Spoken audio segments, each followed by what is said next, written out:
Hey guys, tonight we're pulling back the frilly, lace-trimmed curtain on one of the grimmest endurance tests in history. Being pregnant in Victorian times. Before gender reveals, before prenatal yoga, before anyone uttered the words birthing playlist, there was the 19th century, a golden age for moustaches, arsenic wallpaper, and absolutely catastrophic ideas about women's health. So before you slip into your most breathable nightgown, take a second to like the video and subscribe, but only if you actually enjoy what I do here. Leave a comment telling me where you're listening from and how many pillows it takes to get comfortable at your age. For some of us, the answer is all of them and a heating pad. Now, dim the lights, switch on that fan for a gentle breeze, and please, wedge a pillow under whichever body part is falling asleep. Let's pause for a second. Have you ever wondered what Victorian pregnancy actually felt like? What did women do before ultrasounds? Did morning sickness just become morning, noon, and night sickness? Was the craving for coal a medical mystery or just Wednesday? Why did so many people think fainting was a normal hobby? Could you survive with a diet of boiled cabbage, brandy, and advice from a doctor whose only qualification was a fine hat and a willingness to bleed you for any occasion? Would you last 9 months sharing a bedroom with your mother-in-law, 10 children, and the haunting sense that everyone blames you for the weather? Congratulations, you've just woken up in Victorian England. The year is 1857. You're pregnant. Mildly confused. And someone's already suggested you try not to worry so much, dear. Good luck.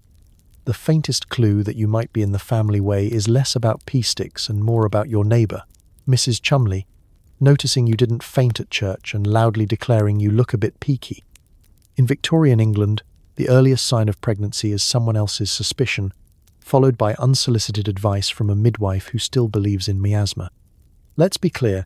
There's no such thing as a private life in Victorian society.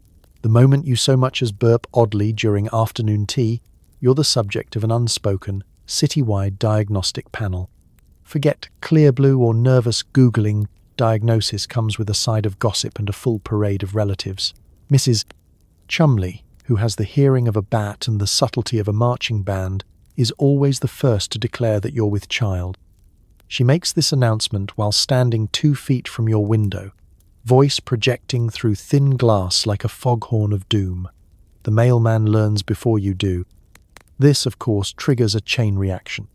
First, your mother-in-law arrives with a look of forced delight and terror, clutching her copy of the Book of Household Management and ready to impart ancient, dubious wisdom.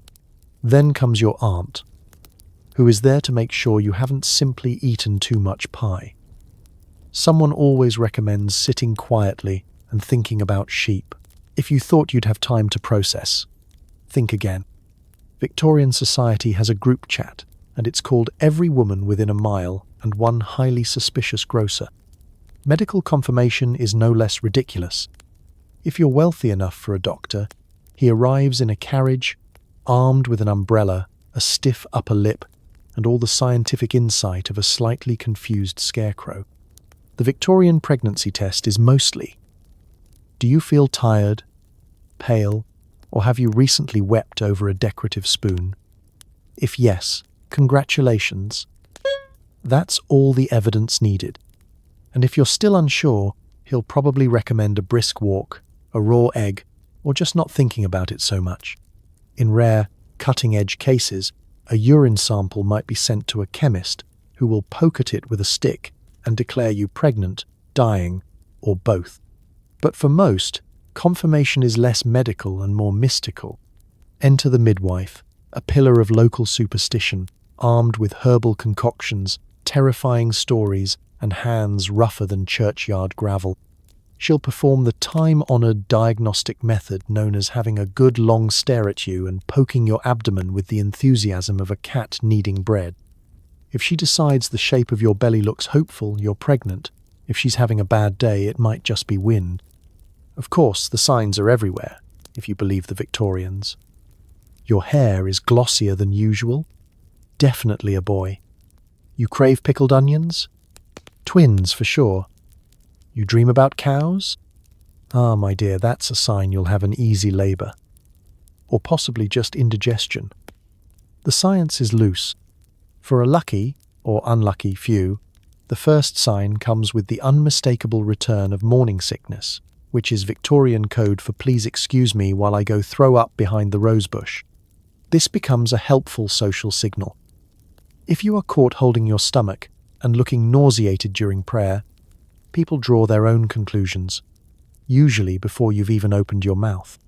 Privacy, as you may have guessed, is non-existent. Before you can even finish your first ginger biscuit, the news is out. The postman winks.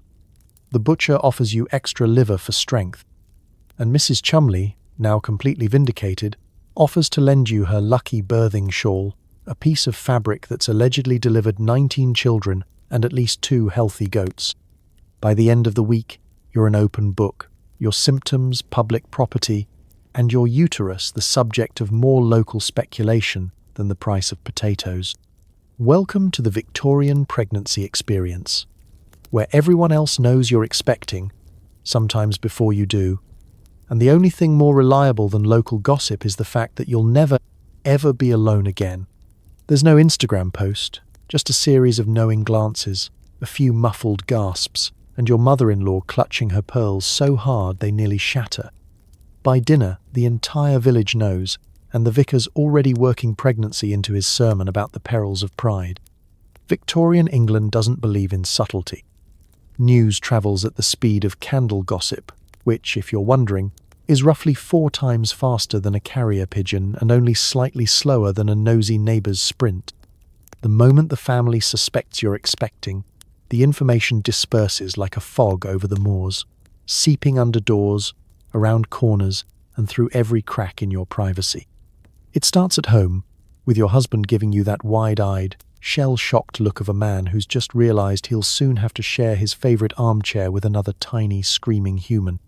He doesn't say much. Victorian men are famously tight-lipped, especially when confronted with news involving biology. Instead, he clears his throat, fiddles with the coal scuttle, and mutters something about needing a brisk walk to clear the head. By the time he returns, 3 relatives have arrived, and the cat's been shooed off the good cushion to make room for visitors. Your mother-in-law is next, bustling in like an emotional thunderstorm.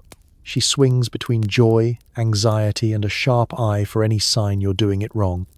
She immediately takes charge of the narrative, hinting darkly about her own 14 labours and offering up advice that involves goose, fat, prayer, and never letting your feet touch bare earth. Her expression says, "Congratulations," but her hands are already halfway through knitting a christening cap, just in case you're not moving fast enough. As the sun sets, the circle widens. Your aunt, who hasn't visited since the Crimean War, arrives to reminisce about the time she nearly died, but not quite, during childbirth, and survived only thanks to a diet of boiled onions and grit. Cousins you didn't know you had dropped by, peeking at your stomach like it's a mystical orb. Everyone is suddenly an expert, and every comment is both advice and a subtle warning. Eat plenty of marrow bones, dear, unless you fancy a small baby. Don't laugh at funerals. Sleep facing north. The instructions accumulate until your mind resembles a cross-stitched sampler of superstition. But the pièce de résistance is the local vicar, the nosy parson, who hears about your condition while collecting tithes and instantly adds you to his spiritual to-do list. He appears at your door with the solemnity of a man who has come to bless the new railway, except he's there to drop hints about virtue, humility, and accepting God's will, even when it's noisy and colicky. By Sunday, the entire parish has gotten wind, and you find yourself the unintentional centerpiece of a sermon.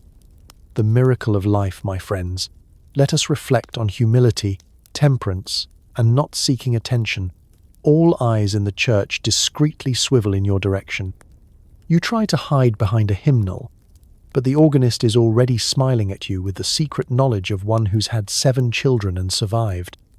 Meanwhile, you can forget discretion. Victorian etiquette claims to cherish privacy, but reality is more of a community theatre production where everyone has a part to play. The grocer adds an extra turnip for the little one. The milkman gives a knowing wink and doubles your order without asking. Even the local stray dog seems to be congratulating you, possibly hoping for table scraps in the near future. You never really announce your pregnancy. You simply try to keep up as it's announced for you by family, neighbors, clergy, and the entire ecosystem of people who thrive on the news of a new baby. The result? You're smothered in well-meaning advice, gently drowned in social obligations, and swept up in a tidal wave of half-remembered traditions. By the end of the week, your only real achievement is surviving without accidentally agreeing to name your child after the vicar, your aunt, or the family cat. Congratulations! You're about to become a parent in Victorian England, and apparently, so is everyone else. Forget gentle nausea. Victorian morning sickness is a relentless, day-long struggle with breakfast, lunch, and whatever someone claims is soup. Remedies include ginger, brisk walks, and occasionally a spot of sherry prescribed by a doctor with a deeply concerning mustache. The experience of pregnancy nausea in the Victorian age is a masterclass in understatement. The term morning sickness suggests something delicate, perhaps a mild inconvenience that fades with the sunrise. Not so. The Victorians simply hadn't invented the phrase all day, every day, please stop the world, I want to lie down. In reality, you are locked in a ceaseless duel with your stomach, which has chosen this moment in history to develop the sensitivity of a Victorian spinster confronted by ankles. Your day starts before dawn, as the first bird outside your window trills a note suspiciously reminiscent of dry heaving.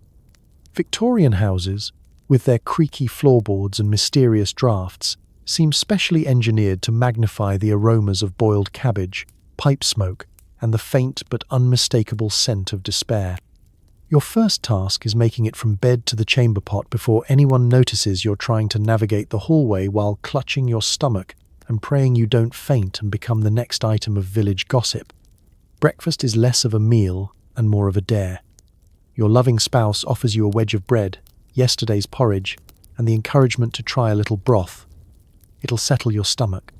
Broth, in Victorian England, can mean anything from beefy ambrosia to a grey, floating soup crime that appears to have developed its own ecosystem overnight. Every spoonful is a gamble. One whiff of boiled onions, and you're sent running to the window for fresh air, which, in the city, smells suspiciously like horse. The parade of remedies begins immediately. Your neighbour, Mrs. Chumley, yes, again, swears by ginger tea and drops off a packet so potent it could strip wallpaper. Your mother-in-law insists that the secret is plenty of brisk walks, as if taking the air will somehow outmaneuver your rebellious insides. And then there's the family physician, a man whose main qualifications are a pair of pince-nez and a pocket full of questionable tonics. He prescribes a spot of sherry, just to steady the nerves, which, depending on your tolerance, either briefly numbs your symptoms or ensures that lunch becomes a repeat performance of breakfast, now with dizziness. If you're one of the unlucky many who can't keep food down, the list of helpful advice only grows. Have you tried eating lying down? Try chewing on mint leaves, preferably ones the dog hasn't gotten to first. Someone always suggests ice-cold milk, despite the fact that refrigeration is still a far-off fantasy, and the milk arrives warm, unpasteurized, and occasionally accompanied by bits of hay. Others push dry toast, which, in the Victorian era, is less about comfort and more about whether you can actually chew through it without losing a filling. The cruelest irony is that morning sickness rarely sticks to a schedule. It sneaks up at tea time. It ambushes you during your afternoon knitting, right when the parlour is filled with guests and someone is waving a plate of mutton pies under your nose. Evenings are no better. Victorian dinners are a 5-cent assault of boiled everything, fatty cuts, and root vegetables that have clearly seen better centuries. Your misery is, of course, considered character building. Victorian society frowns on complaining, so you're encouraged to think happy thoughts and count your blessings, even as your entire body is rebelling with the force of a steamboat explosion. Friends and family are quick to remind you that this is all part of nature's plan, and after all, Queen Victoria herself supposedly endured it with nothing but a lace handkerchief and the stoicism of a granite statue. By bedtime, your only consolation is that the worst of it might be over. Then you remember there are still 8 months to go, and your stomach stages one last mutiny to see you off to sleep. Good luck. The Victorians didn't have Tums, but they did have grit, determination, and apparently a stomach lined with iron, or at least sherry.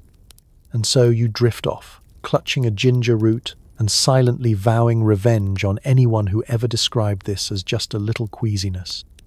You crave chalk, or coal, or maybe pickled eels on toast. Unfortunately, most cravings are met with a strict, flavorless diet of boiled beef and tapioca, while your aversions, like the smell of wet wool and your husband's pipe, are inescapable. Cravings during Victorian pregnancy are not the cute, Instagrammable variety where someone posts a photo of peanut butter on ice cream and gets supportive comments. Here, cravings are a test of your willpower, your family's tolerance, and frankly, your dignity. The phrase eating for two is misleading. You're really eating for one, but desperately wishing you could send the other half of yourself out for something edible. And it never fails. Whatever your heart or stomach desires is either forbidden, extinct, or only found in the kitchens of the French aristocracy.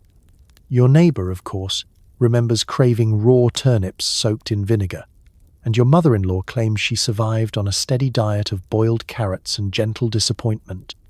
You, meanwhile, stare out the window and wonder if it's entirely improper to gnaw on a hunk of coal from the fireplace. It's not just you. Victorians believed in the mysterious force of longings, the notion that your craving, if unmet, would result in a baby born with a strawberry mark, or possibly the soul of a cabbage. No pressure. At every meal, you find yourself face to face with the Victorian dietary regime. Boiled beef, which has all the flavour and excitement of a wet sock, potatoes that have been cooked until they surrender their last hope, and puddings that seem to have been designed to insult your palate as gently as possible. Even the treats have a dour quality. Plain tapioca, perhaps, or blancmange, a dessert so bland it could pass as punishment. Your pleas for something spicy? Please, just a single peppercorn are met with a scandalized silence, as if you've just proposed inventing jazz. Meanwhile, your body develops aversions with the efficiency of a bureaucrat. The smell of wet wool, a constant in every home, every hallway, every item of clothing, suddenly triggers a deep, existential horror. Your husband's pipe, once a background aroma, now seems to fill every room with the burning echo of last week's kippers. There is no escape. Every friend, relative, and passing stranger is determined to cook cabbage, air out a dog blanket, or wander by wearing unwashed breeches. The advice you receive is, naturally, both abundant and useless. Give in to your cravings, but only if they're respectable. Never eat raw fruit unless it's poached, mashed, or prayed over by a clergyman. Avoid pickles unless they're British. At some point, a relative presents you with a copy of Mrs. Beaton's Book of Household Management, open to a chapter on delicate digestives. You discover, to your horror, that this translates to a week of thin porridge and something called sago soup, which tastes suspiciously like regret. Husbands, too, have their own theories. Some are supportive, trotting out to buy you oranges at great expense and returning victorious, only to discover you now crave onions dipped in treacle. Others are more practical. Wouldn't you prefer a nice boiled egg? Becomes their battle cry. If you're lucky, they'll sneak you a forbidden chocolate. If you're not, you're back to bland beef and moral support. The only solace comes from sharing your cravings with fellow expectant mothers who swap stories in hushed tones over tepid tea. You learn that Emily next door spent a fortnight craving soot, while her cousin wouldn't touch bread unless it was exactly 3 days old and soaked in elderflower cordial. No one judges. In Victorian England, craving chalk is a rite of passage. By evening, you're curled up, chewing thoughtfully on a bland biscuit, dreaming of the forbidden delights of pickled onions and candied ginger. And through it all, the one constant remains. Every strange urge, every hated scent, every desperate longing, is met with Victorian resolve. You eat what you're given, pretend it's what you wanted, and reassure yourself with the comforting knowledge that, historically, everyone else was just as miserable as you. Maternity fashion is a fever dream of ribbons, whalebone corsets, and dresses designed to hide your condition, not accommodate it. Every step is a battle between dignity and the urge to breathe. Let's begin with the daily ritual of getting dressed, a process only slightly less complicated than assembling a Victorian railway. You are assisted, or hindered, by a maid, a mother-in-law, or, on truly tragic mornings, your husband, who treats every button as if it might detonate. The goal is simple. Appear utterly unpregnant for as long as possible. Because in Victorian England, the only thing more scandalous than being unmarried and pregnant is being obviously pregnant at all. To achieve this miracle of social camouflage, your first weapon is the corset, a garment with all the flexibility of a garden gate and none of the charm. The standard corset is built for moral instruction and spinal realignment, not for expanding waistlines. If you're unlucky, you're forced into a maternity corset, a terrifying contraption advertised as healthful and accommodating by people who have clearly never worn one. It features mysterious lacing and trapdoors, promising to support the growing belly while gently reminding your lungs they are an optional extra. Breathing becomes a strategic activity. Best done, in short, polite gasps. Layered atop this are your petticoats, at least 3, each heavier and more determined than the last. These are followed by a crinoline, an architectural marvel of steel hoops and fabric, designed to create the illusion of a tiny waist by inflating everything else. The effect is spectacular from a distance, like a walking bell. Up close, it's a health hazard. Doorways are navigated sideways. Chairs are approached with a tactical squint, and you live in constant fear of a small dog or enthusiastic toddler becoming trapped beneath your skirts. The dress itself is an engineering achievement.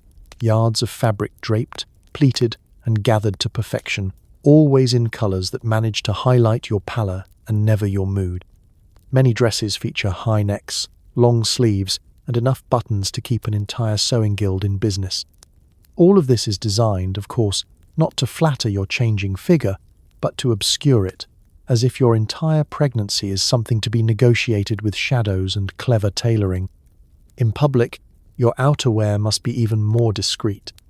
Shawls are strategically arranged, capes are thrown dramatically over shoulders, and if anyone asks why you look a bit flushed, you're expected to mutter something about the weather. Your family's main concern is not your comfort, but whether you might draw attention on the high street.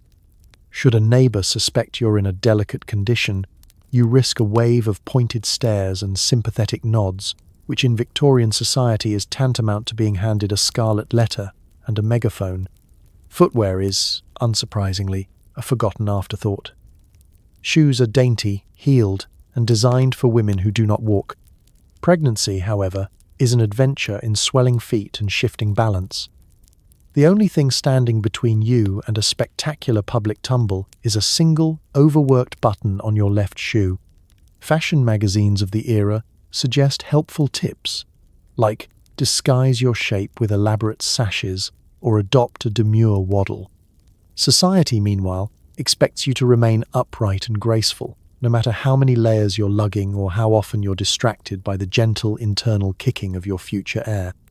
At the end of the day, you peel yourself out of your sartorial prison, ribs groaning in gratitude, corset strings bearing witness to the day's battle.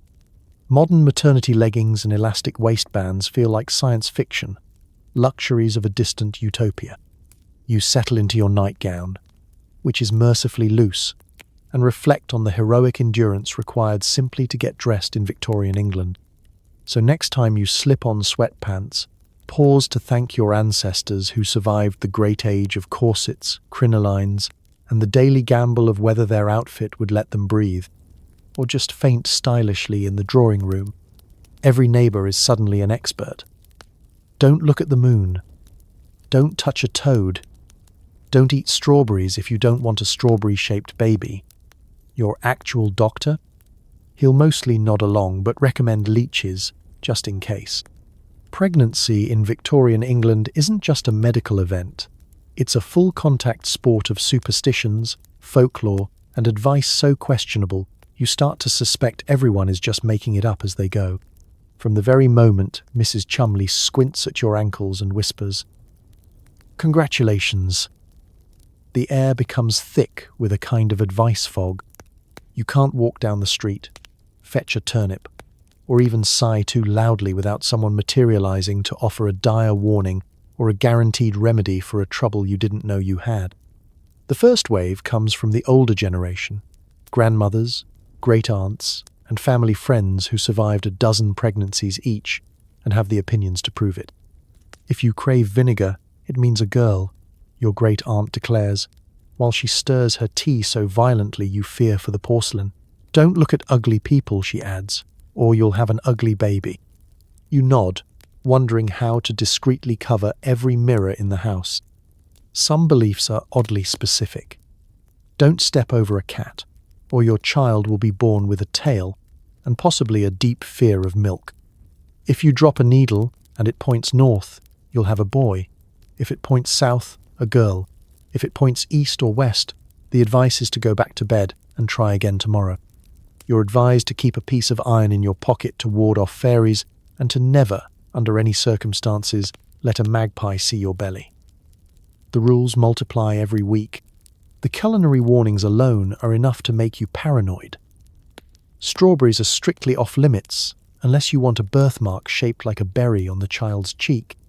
Eating fish means your baby will be a good swimmer, while cabbage guarantees a quiet child. There is no evidence to support this, only generations of disappointed parents. Heaven forbid you fancy anything spicy. The local wisdom says you'll give birth to a fiery-tempered child, or possibly just heartburn. Neighbours pass along their own family secrets, each stranger than the last. Hang a silver spoon above your bed to ensure an easy labour. Not a red ribbon on your undergarments to confuse evil spirits. If you hear an owl at night, place onions under your pillow, or you'll be in labour for 3 days. By the time you finish tea, you're wearing half the kitchen and considering moving to the attic. Your doctor, meanwhile, is a master of passive advice.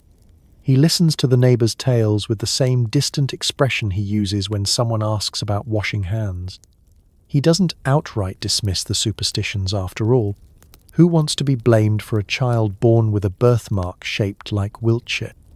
Instead, he offers his own brand of 19th century wisdom. Keep calm, avoid strong emotions, and consider a leech for your nerves. It's unclear whether the leeches are for you or just a family tradition he can't quite let go. If you're unlucky enough to mention any ailment, swelling, headaches, the vapours, you're likely to receive a thick poultice, a bitter herbal tonic, or the suggestion that you spend the afternoon sitting with your feet in cold cabbage water. It's as if everyone in your life attended a special seminar titled How to Terrify the Expectant Mother and took diligent notes. Through it all, you master the art of smiling, nodding, and quietly ignoring the most outlandish recommendations. You learn to accept every well-meaning warning with a grain of salt, or, more likely, an entire salt cellar. The trick is surviving the barrage of tales without accidentally following any advice that leaves you clutching onions, iron, and cabbage while warding off passing cats. Victorian pregnancy is a marathon of nonsense and neighbourly concern. In the end, the greatest test is not just carrying a baby, but carrying on with your sanity intact, one superstition at a time. Medical care is a roulette wheel of outdated theories, herbal brews, and the hope that you don't catch a chill. Bloodletting is still a thing. So is prescribing arsenic for nerves. Welcome to Victorian prenatal care, where a house call from the doctor is less reassuring and more of a warning shot. Today's visit involves a man with mutton chops, an encyclopedic knowledge of humours, and an unwavering belief that no ailment exists which can't be improved by either draining something out of you or putting something alarming into you. Your modern mind might long for an ultrasound, a vitamin supplement, or even a single well-washed thermometer. The Victorians, however, offer you a brisk pat on the hand, a prescription for laudanum, and a stern reminder to keep cheerful. The doctor's bag is a treasure chest of the era's medical marvels. Glass leech jars, a selection of tonics that would stun a mule, and a notebook filled with dramatic tales of successful interventions. Pregnancy, he informs you, is not a medical condition, it's a natural state, which is code for we have absolutely no idea what to do with you. If you're feeling sick, it's probably your fault for worrying too much, reading novels after sunset, or thinking unladylike thoughts. You are strongly encouraged not to think, or to sit in a draft. Actual treatment, when it's given, is a unique combination of hope and hazard. For fatigue, the solution might be beef tea and plenty of rest, which is difficult when you're also expected to sweep the parlour, mend 11 pairs of socks, and entertain relatives who believe your feet should never be seen, let alone propped up. For swelling or headaches, the prescription is more direct. The application of leeches. Sometimes, just the threat of leeches is enough to encourage miraculous recoveries. If you're suffering from the vapours, or the general malaise of growing a whole human, a common suggestion is a refreshing dose of arsenic, strictly medicinal, of course, and not to be confused with the arsenic in the wallpaper. 2 kinds of poison, but only one is a prescription. Should you request advice for anxiety or nerves, the doctor will suggest either more fresh air or a tincture of laudanum, pure opium, which should settle the mind. It does, mostly by making you forget what day it is, why you walked into the pantry, or indeed what you were worried about in the first place. If you're particularly unlucky, you'll be advised to bleed the patient a little, just to balance the humours. Out comes the razor, and with it, all hope for a relaxing afternoon. There are, of course, home remedies passed down through the family, each one more mysterious than the last. A mug of mugwort tea for strength, a poultice of goose grease for swelling, compresses of vinegar and brown paper for headaches, or, for true emergencies, a boiled turnip tied around the neck. No 2 treatments are the same, and the only thing they all have in common is a total disregard for comfort or flavour.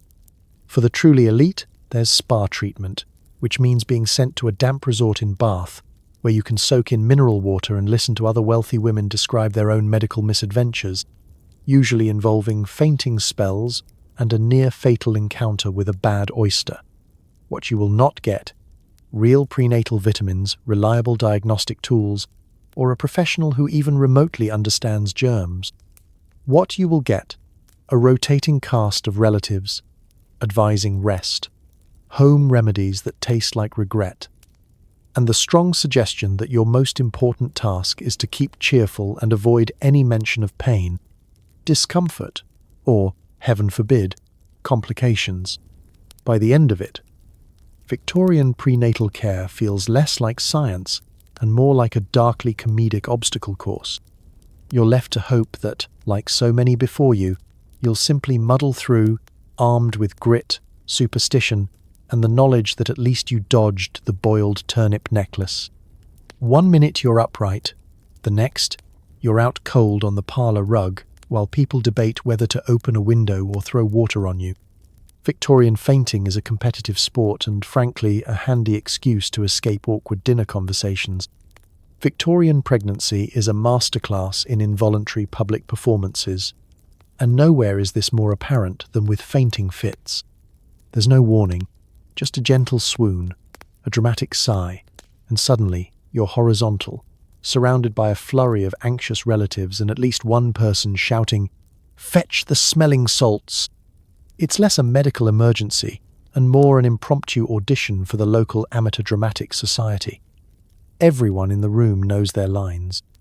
Smelling salts, by the way, are the go-to cure for fainting, hysteria, and anything that can't be explained away with a cup of weak tea. A vial of ammonium carbonate waved under your nose is guaranteed to bring you round, if only because it smells like a chemical spill at a pickle factory. Your consciousness is less restored and more shocked back into your body, which is now even more confused than when it left. The cause of these fainting spells? The official answer is delicate nerves. The real answer is likely the combination of whalebone corsets, tight collars, lack of oxygen, relentless heat from the fireplace, and the emotional strain of having every bodily function become the neighborhood's favorite conversation topic. If you're very unlucky, someone will suggest your fits are fashionable, a sign of refinement. All the best ladies faint, especially in the presence of minor royalty or a well-dressed footman. Your main goal is to do it with grace. Try not to fall onto the tea tray or disrupt the knitting circle. Then there's hysteria, the Victorian catch-all for any symptom not covered by a handy feint. Feeling anxious? That's hysteria. Weepy for no reason? Hysteria. Annoyed by your husband's banjo practice? Hysteria. The medical profession, still haunted by the Greeks, is convinced that the wandering womb, yes, really, is to blame for all manner of female complaints. The prescription? A day of bed rest, a brisk walk, a cold compress, or, for the truly distressed, a firm talking to from your mother-in-law. Nothing says cured, like being lectured by someone who survived the Napoleonic Wars, armed only with a wooden spoon. Hysteria is both a diagnosis and a social event. If you're feeling dramatic, you can milk it for a week of lying in a darkened room, attended by whispering aunts and at least one well-meaning cousin reading the Psalms at your bedside. It's the closest you'll come to a vacation until the baby arrives and you're promoted to exhausted mother.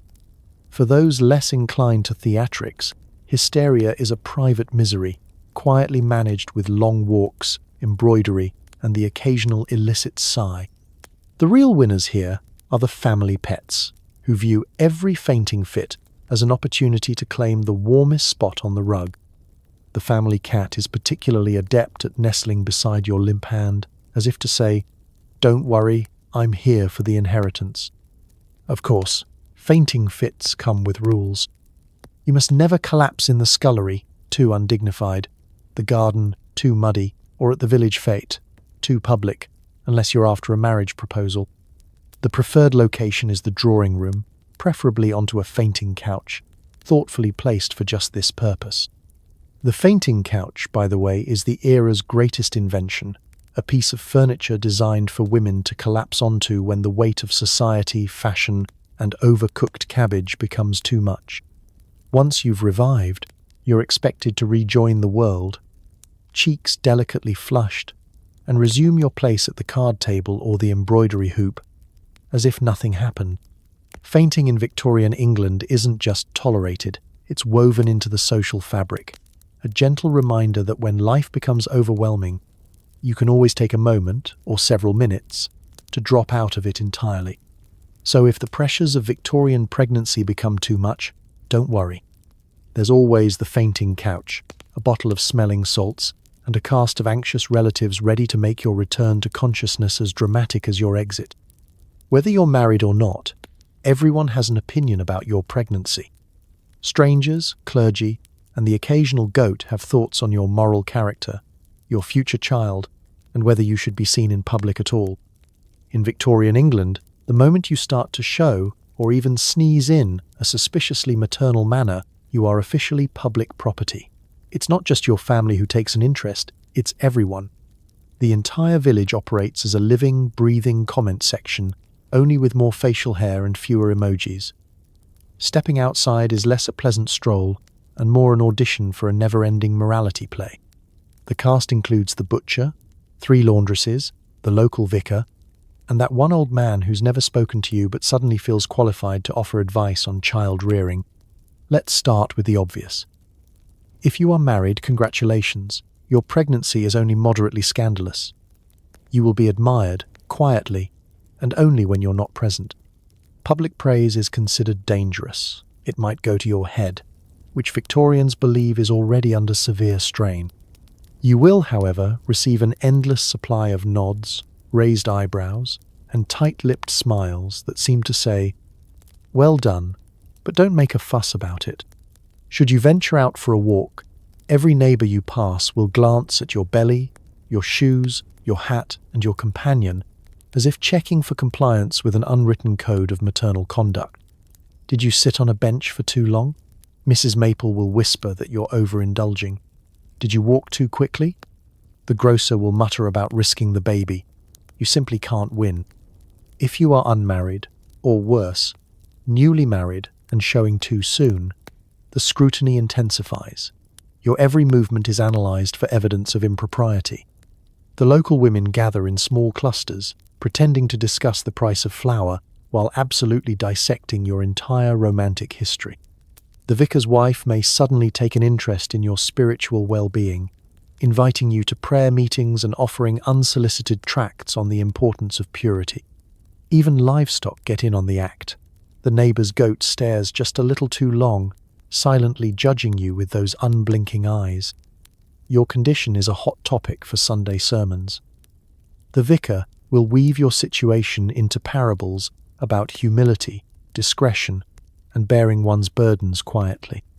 You become a living metaphor for virtue, cautionary tales, and the dangers of letting your corset out too soon. At church, you sit quietly while at least half the congregation sneaks glances over the tops of their hymnals, hoping to catch you in the act of looking immodest, tired, or suspiciously content. And let's not forget the street children. They have the unique ability to shout exactly what everyone else is thinking but is too polite to say. "Mrs., when's your baby coming? Did you eat all the pies? Is it true if you swallow a button the baby will pop out with one eye?" If only you could respond with the kind of wit these situations demand.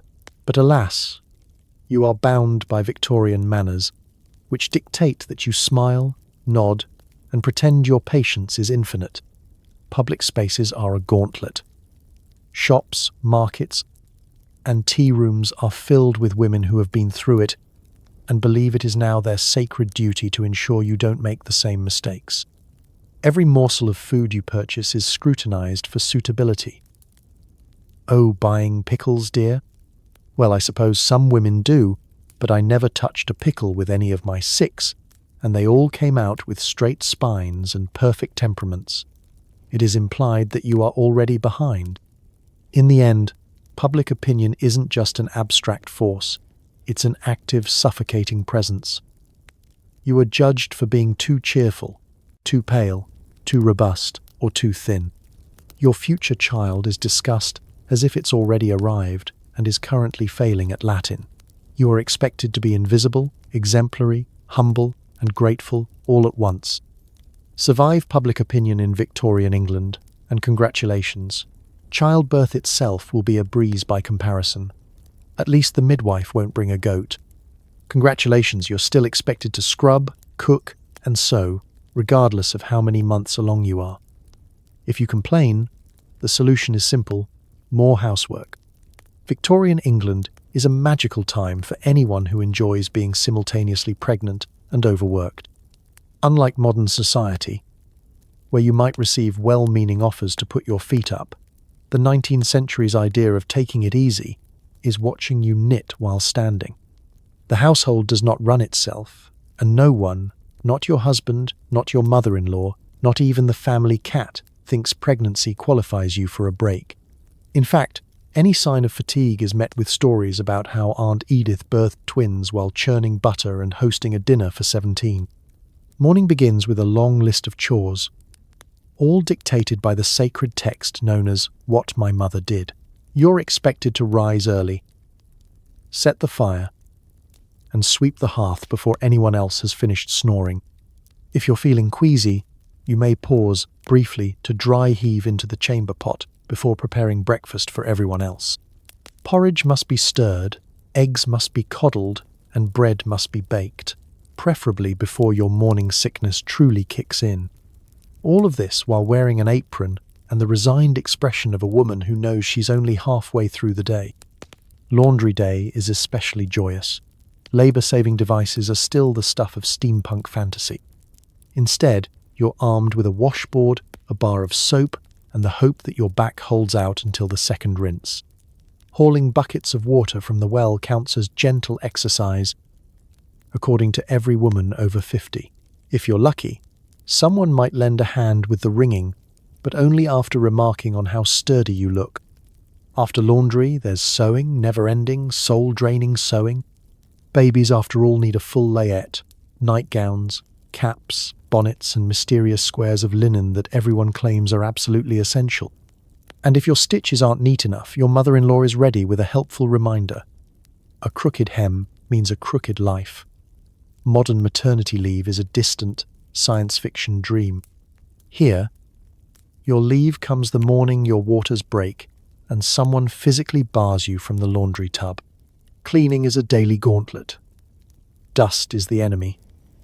And no amount of pregnancy is an excuse for letting it win. Floors must be swept, rugs must be beaten, and all evidence of crumbs must vanish before the parlour is declared fit for visitors. Your efforts are not rewarded with praise but with further instructions, because, as everyone knows, an idle mother leads to idle children. Cooking, too, remains your domain. Meals must be hearty, nutritious, and, above all, never late. If your cravings demand something outrageous, like oranges in February, you'll settle for boiled carrots and the vague memory of citrus. Your task is to nourish a growing baby, a hungry family, and, occasionally, an uninvited relative who just popped by. If anything burns, it's attributed to your delicate condition, but not in a good way. Rest is a myth, offered in small increments and always with a catch. Lie down if you must, someone says, but wouldn't you be more comfortable darning socks while you rest? If you're truly desperate, you might attempt to hide behind the curtains with a teacup, but someone will find you and hand you a duster. At night, you collapse into bed, every muscle aching, your feet swollen, and your head filled with the distant dream of a single, uninterrupted nap. In Victorian England, pregnancy means working twice as hard for half the sympathy. Your reward? A reputation for fortitude, the chance to raise equally industrious children, and perhaps, if you're lucky, a warm biscuit at the end of the day. The next morning, you'll do it all again, proving that in the Victorian household, the real miracle isn't childbirth, it's that anyone got a moment's rest at all. Good luck charms are all the rage, rabbit's feet, silver spoons, and special medallions to ward off evil spirits. Are they effective? No. But they do make for excellent conversation pieces at tea. In Victorian England, you can't swing a knitted bonnet without hitting some object that's been designated lucky by at least 3 generations and the family cat. Pregnancy is prime time for superstition, and your personal collection of amulets soon threatens to outweigh your baby. Every friend and relative seems determined to bestow upon you their own special talisman. A tiny horseshoe for healthy delivery, a sprig of rosemary for sharp wits, and, from your cousin Gertrude, a mysterious pebble that kept her colic-free through 7 labours. You don't ask questions. You just add it to the pile. The logic behind these charms is never quite clear. Some claim ancient origins. Queen Elizabeth swore by this exact spoon, while others are likely the result of one bored midwife and an unlucky squirrel. You're advised to tuck a silver 6pence under your pillow for prosperity and smooth labour. Wear a blue ribbon around your belly to confuse jealous spirits. Hang a mirror by the front door to bounce back evil eyes. By the end of your 2nd trimester, your bedchamber looks less like a nursery and more like the headquarters of a particularly anxious coven. The showstopper in any pregnancy charm collection is, of course, the rabbit's foot. Soft, awkward, and slightly unnerving, it dangles from your chatelaine with all the dignity of a molting dust bunny. Victorians swear by its powers. If you're feeling especially superstitious, you might carry 2 just in case the baby is twins. Never mind the fact that the original owner of the foot had spectacularly bad luck. This, too, is glossed over at tea. Special medallions engraved with prayers or saints' names are another popular gift, passed from hand to hand like valuable family silver, though with much more melodrama. Aunt Maud insists you wear hers at all times, especially during thunderstorms, eclipses, and Tuesdays. If you accidentally misplace it, you're treated to an afternoon of guilt so profound, you consider writing an apology note to St. Dymphna herself. It doesn't stop at jewellery. Certain foods are imbued with protective powers. Almonds tucked into pockets, bread crusts sewn into petticoats, and cloves pinned to the mattress all promise a trouble-free pregnancy.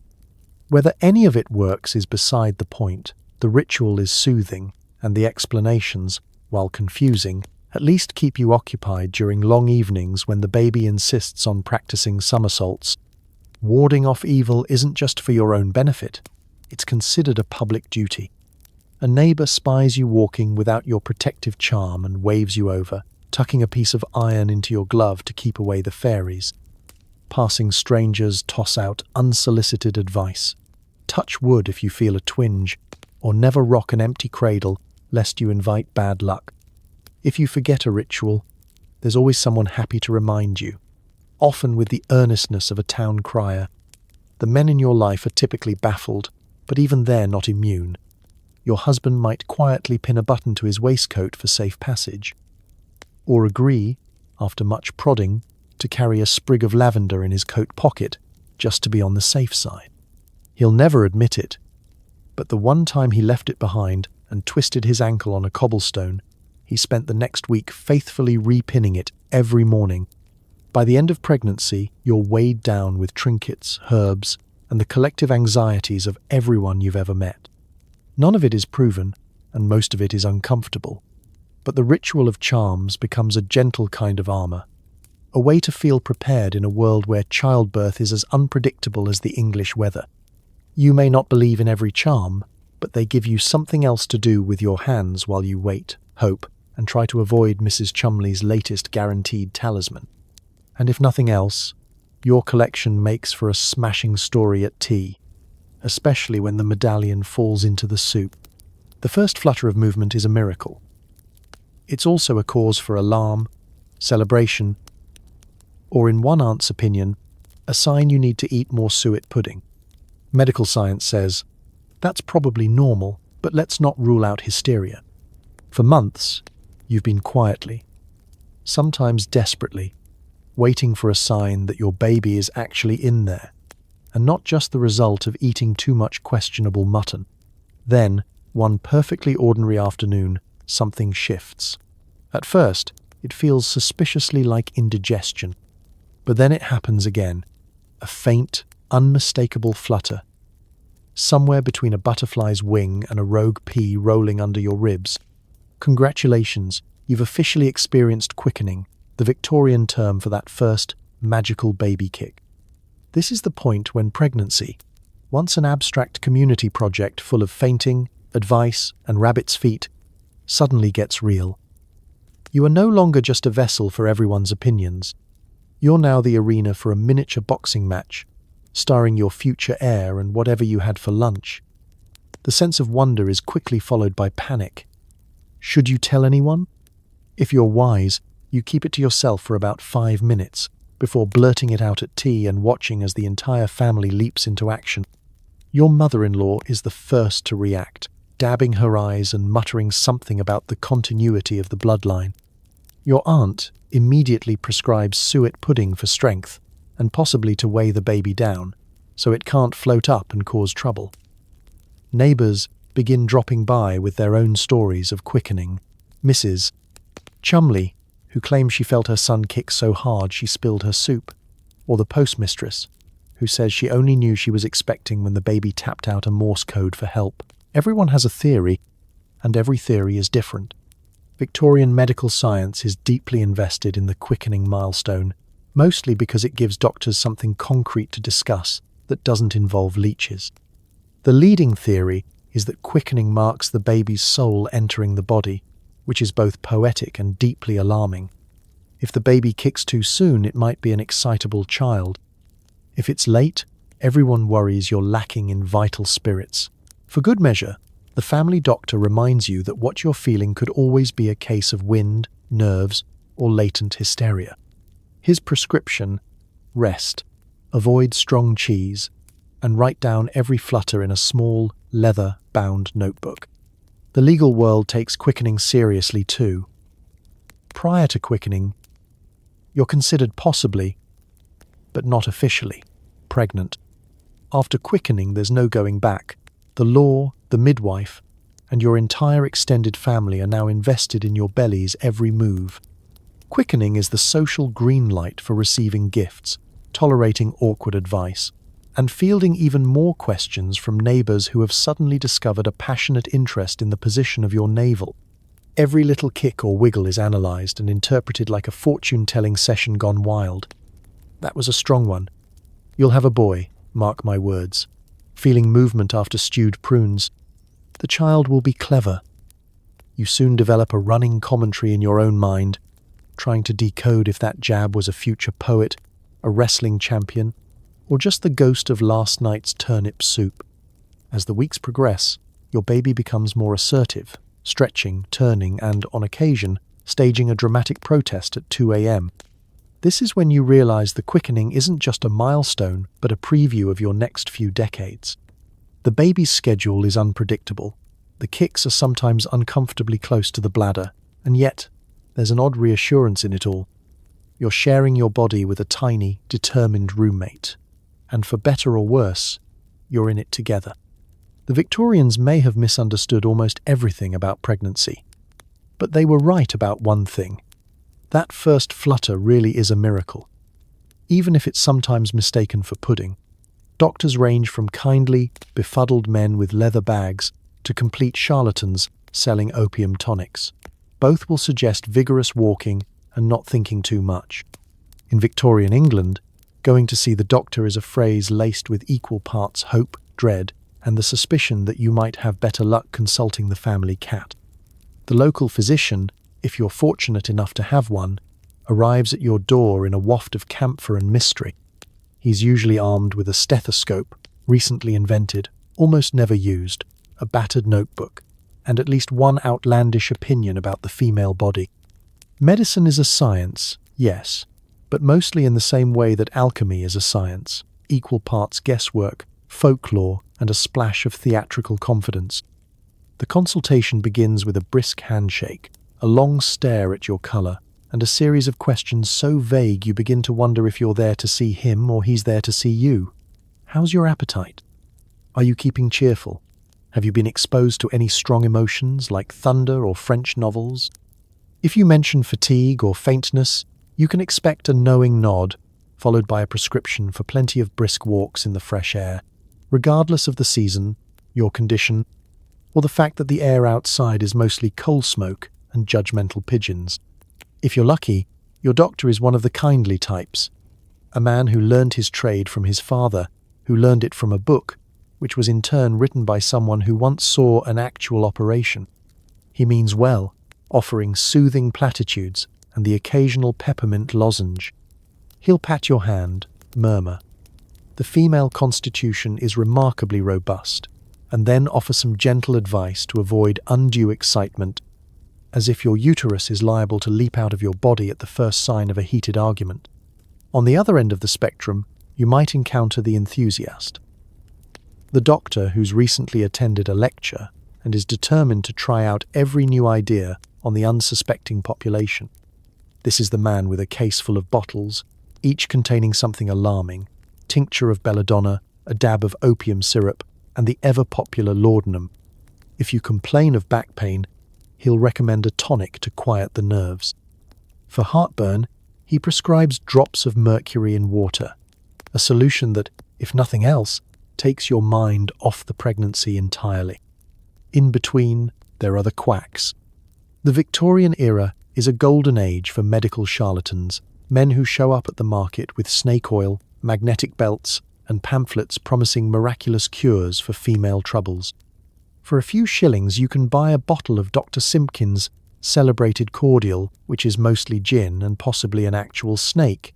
Oddly enough, it does help temporarily. The side effects, however, include the sudden realization that you've spent the grocery money on a product that's 90% hope and 10% regret. Whatever their style, all doctors agree on one thing: pregnancy is not a disease. This means they are professionally required to reassure you, with a straight face, that everything is normal, even when you're turning green and haven't slept in days. Their chief instruction is always not to worry, a directive as useful as don't think about elephants. If you dare to express concern, you're politely redirected toward more robust women of history. Why, Queen Victoria herself gave birth 9 times, and she hardly complained at all. Follow-up care is a vague concept. Unless you're at death's door, or have the good fortune to be Queen Victoria, checkups are rare. You're left with the doctor's brisk assurances, a small mountain of mysterious powders, and a gnawing sense that perhaps not thinking too much is code for we're out of ideas.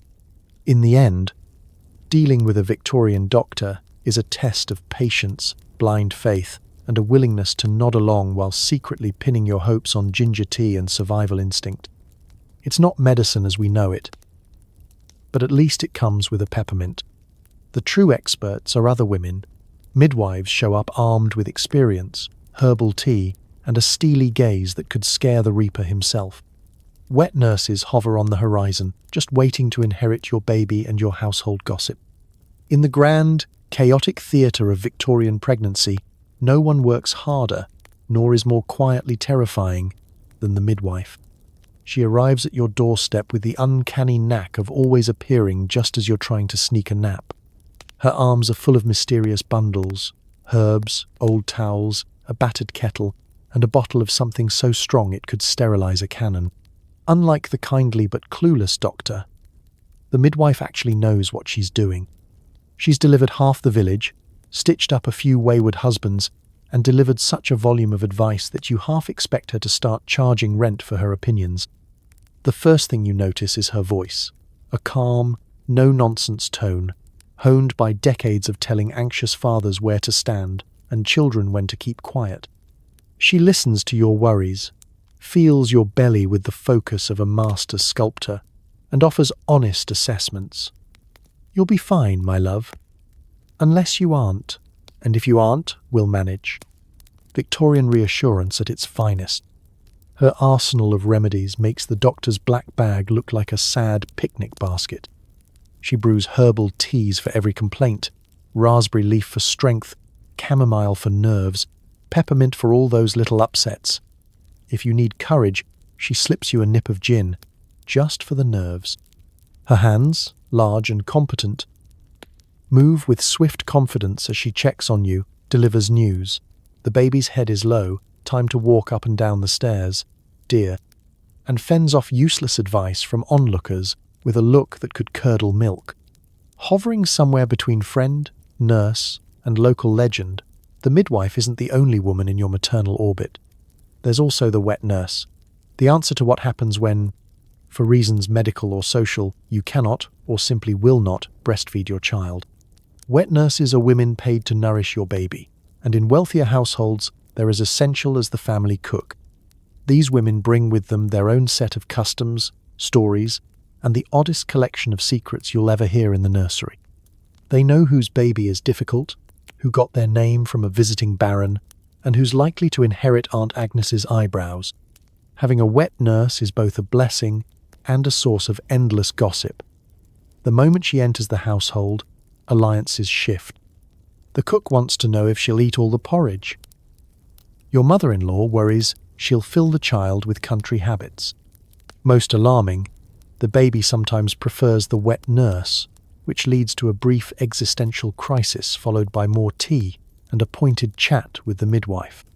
Around these two pillars is a swirling crowd, the army of women. Aunts arrive with sturdy advice, walk more, moan less. Cousins pop in to borrow recipes and remind you how much easier their own pregnancies were.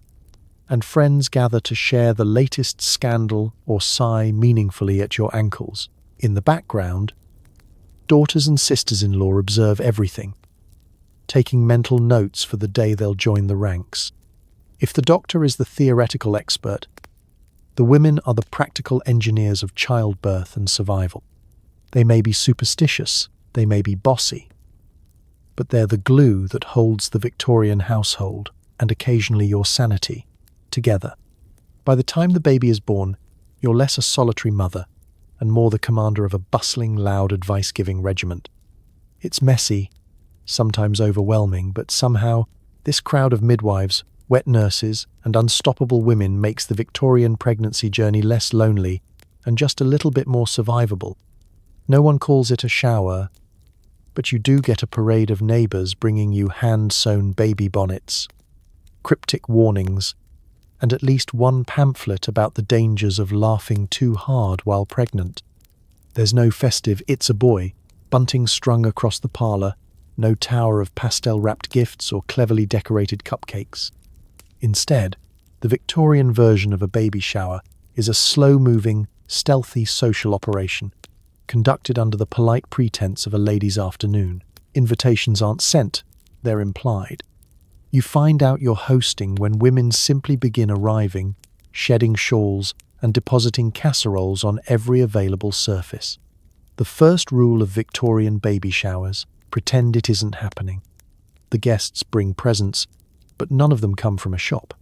You receive bonnets, knit with suspiciously uneven stitches, intricately embroidered christening gowns, hand-me-down shawls, it survived 4 cousins and most of a sheep, and a bewildering array of knitted squares whose purpose will remain forever mysterious. Everything is practical and homemade, presented with stories about past labours, warnings about the local water, and tips on getting stains out of linen. If you're lucky, someone slips in a lemon or two, highly prized and rare enough to be used as currency in household negotiations. As the tea is poured and the sandwiches, thin, pale, and filled with something that might be cucumber or might be disappointment, circulate, the conversation turns, inevitably, to pregnancy law. Mrs. Chumley recounts the tale of her cousin's labour, which was allegedly so quick the midwife missed the whole event and had to be sent home with only a slice of seed cake for her trouble. Your mother-in-law leans in to share a dire warning: never hang laundry on a Friday. You'll curse the baby's socks for life. Laughter is allowed, but only the polite, breathless kind. Too much mirth, and someone will thrust a pamphlet into your hands titled "The Perils of Overexcitement." Between mouthfuls of cake dense, crumbly, possibly a week old, guests swap tales of memorable births, each one more dramatic than the last. Someone inevitably mentions the local vicar, who once had to deliver a sermon mid-contraction because the church bell was broken. Advice comes fast and unfiltered. Wrap the baby in nettles to ensure good lungs. Never refuse a second helping of pudding if offered, and don't let a man with red hair into the nursery. Some tips seem oddly personal, others are clearly recycled from folklore, but all are delivered with absolute certainty. Games? Not exactly. Instead, there's competitive guessing about your due date, the size of your ankles, and whether you'll be brave enough to forego chloroform. The closest thing to a party favour is a hand-crocheted doily, handed over with the solemn promise that you'll need it when the baby arrives. No one explains how or why. All the while, the social undercurrents are as thick as the clotted cream. Old grudges are re-aired, alliances are silently forged, and Mrs. 8. Jenkins, who claims to have seen the Queen herself once, offers to read your palm for the baby's fortune. It's part baby celebration, part neighbourhood summit, and part thinly veiled contest to see whose labour story is most traumatic. When the afternoon draws to a close, your lap is overflowing with gifts, your head is swirling with advice, and your pantry is well stocked with more scones than you'll ever eat. Guests gather their wraps, kiss you on the cheek, and depart into the fog, already planning what they'll say about your decor at next week's market. Left in the quiet aftermath, you look around at the remnants. The smell of tea, the leftover sandwiches, and the mountain of slightly lumpy baby clothes. The Victorian baby shower is over. Not that anyone would ever admit it was a party. You're left with a sense of camaraderie, a little anxiety, and a doily you still haven't figured out what to do with. And, of course, a new round of gossip that will outlast the cucumber sandwiches by at least a decade. Exercise is either forbidden or encouraged, depending on who you ask. Walking slowly around the garden is fine. Running? You'll be excommunicated. In the delicate world of Victorian pregnancy, activity is a topic so controversial it might as well be witchcraft. There's no consensus, only a swirling hurricane of opinion, tradition, and the strong suspicion that you're either doing far too much or not nearly enough. Everyone you know has a theory about what a pregnant woman should be doing with her body, and they're all eager to share. One school of thought, mostly supported by the older generation, insists that movement is dangerous and best avoided. These are the women who believe the womb is an easily startled creature. One strong jolt, and it may simply pack up and leave. "Sit quietly, dear," says your great-aunt, tucking you into a chair as if you're made of spun sugar and optimism. "Don't raise your arms above your head, or the baby will get tangled. You're advised to keep knitting, but not too vigorously. Rock gently in the chair, and watch the cat nap. Any sign of exertion and someone will clutch their pearls in horror, as if you've just attempted a handstand at the communion rail."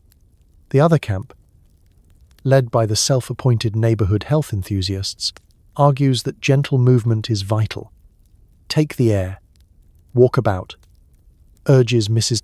Chumley, who claims to have walked every day through all her pregnancies and only fainted in public twice. Walking is fine, as long as it's slow, dignified, and preferably witnessed by several neighbors so they can confirm you didn't break into a trot.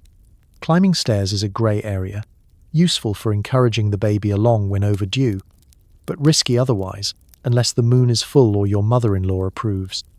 Exercise classes, as you know them, do not exist. There are no prenatal yoga sessions or birthing balls. The only stretch you're likely to do involves reaching for the biscuits on the top shelf, which everyone immediately warns you against. You'll pull something, dear. Or worse, the baby will be born with long arms. Every story comes with a cautionary tale. Someone's cousin's neighbor once overexerted herself rearranging crockery and had a child who never liked soup. If you're of a certain social status, you might be encouraged to take the waters at Bath or enjoy a rest cure in the countryside. This involves being wrapped in blankets, fed bland food, and wheeled around a manicured garden like a particularly precious fern. It's called fresh air and exercise, but really, it's supervised loafing, designed to reassure your in-laws that you're not up to anything reckless. Everyday household chores are, of course, not counted as exercise. Hauling laundry, scrubbing floors, or running after children are simply part of the natural order and do not require caution or comment. Only when you announce you're going for a walk does the collective Victorian brain spring into action. Will you take a parasol? Are your shoes sturdy? Should you avoid the park, lest you be startled by a squirrel and accidentally bring on labor? These are the pressing questions of the day. The main danger, in everyone's opinion, is overexcitement.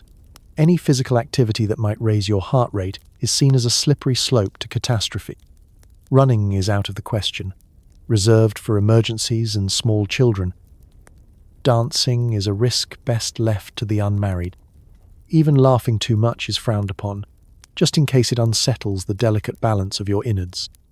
In the end, your activity routine is a careful dance between idleness and scandal. Sit too much and you're at risk of weakness. Move too much and you're reckless. The safest route? A slow, dignified promenade through the garden, waving politely to neighbors and pretending that your greatest ambition is to see the roses bloom before anyone suspects you've broken into a light jog. Survive Victorian pregnancy, and you deserve a medal, not for athleticism, but for surviving the social Olympics of sitting, strolling, and trying desperately not to die of boredom. When the aches hit, there's no Tylenol, just a shot of laudanum, a spoonful of brandy, or the advice to think pleasant thoughts. If that fails, you're allowed to complain, but only to your pillow. Pain is a constant, uninvited house guest throughout the Victorian pregnancy. Your body aches in ways you didn't know possible. Hips grinding, back spasming, feet ballooning until your shoes fit like a pair of angry oysters. The phrase, pregnancy glow, exists only in dusty etiquette books and the fevered imagination of women who have clearly never been pregnant or have an ironclad sense of denial. The Victorian solution for pain is comfortingly simple. Numb it, ignore it, or blame it on your character. Enter the apothecary, with his endless supply of mysterious tinctures. Laudanum, opium dissolved in alcohol, is the Victorian wonder drug. It's recommended for headaches, toothaches, muscle pain, insomnia, sadness, existential dread, and the unbearable sound of your neighbor's piano practice. Take a sip, and you'll soon forget what hurt in the first place. You may also forget where you left your slippers, your knitting, or, occasionally, your own name. If laudanum seems a bit extreme, there's always brandy. Brandy is the answer to most of life's problems. Cramps, chills, disappointments, and the shock of your mother-in-law's third visit this week. A discreet nip in your tea is perfectly acceptable, provided you never ever admit to it in front of the vicar. For aches that persist, the family doctor will suggest topical remedies, mustard plasters, goose grease poultices, and, for reasons known only to history, a cabbage leaf applied directly to the area of discomfort. You haven't truly lived until you've spent an afternoon with your torso wrapped in vegetables, wondering if anyone else in the house can smell you.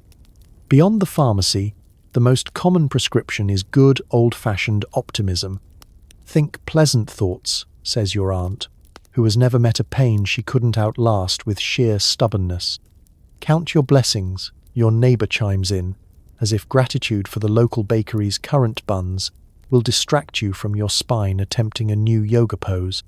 Should you be caught wincing or sighing too loudly, you'll be gently reminded that women have been doing this for centuries, and that Queen Victoria herself hardly complained at all. Queen Victoria, it must be said, had servants, palaces, and most importantly, no shortage of laudanum. Complaining when you must do it is an art form. You can sigh. You can clutch your back. You can even, if you're careful, lean dramatically against a fainting couch. But outright whining is frowned upon. The only truly safe confidant is your pillow, who listens in loyal silence and never offers advice about walking in the fresh air or just getting on with it. The rest of the household may offer sympathy, but more often, you're simply reminded that pain builds character and makes you grateful when it's over. As the months drag on, your strategies become more creative. Warm baths are a luxury if you can manage one, though the water must never be too hot, too cold, or too full of hope. Gentle massage is offered, sometimes by a helpful friend, sometimes by a midwife whose hands are sturdy enough to knead bread and baby at the same time. If the pain is too much to bear, you're encouraged to rest. A coded message meaning sit very still and try not to notice the baby's latest acrobatics. Yet through it all, you carry on. You become a master of gritting your teeth and smiling politely, of hiding your discomfort behind an embroidered handkerchief. You learn to endure with grace, or at least with quiet sarcasm and a carefully concealed flask. Victorian pain management, equal parts numbness, distraction, and stubborn optimism. Because in the absence of Tylenol, sometimes blind hope and a tot of brandy are the only comforts you've got. Forget classes or birthing balls. You get a stern talk from your mother, and maybe a pamphlet about the many ways childbirth could go wrong. Be brave. Dear is as close as you get to encouragement. Childbirth preparation in Victorian England is less empowering ritual and more nervous tradition seasoned with a pinch of dread. The closest thing to modern prenatal education is a mysterious booklet you're handed with all the optimism of a tax bill. Its title something like What to Expect When You're Expecting, Reasons to Worry and Cautions to Ignore. The illustrations are both terrifying and unhelpful. Vague sketches of women lying stoically in bed, surrounded by stern-faced midwives and what appears to be a rather judgmental potted plant. Conversations about labour rarely happen in public.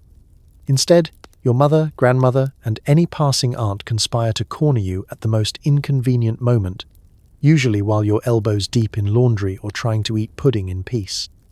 They offer advice in hushed tones, each story a patchwork of warnings and heroic suffering. My second was breech, my third came during the harvest, and my fourth arrived while your father was lost in a snowstorm. But we all survived, except for the cat. Every tale is designed to convince you that, yes, it will hurt, and yes, you will probably survive, though there are no guarantees for your dignity. Your mother-in-law, meanwhile, takes a more practical approach.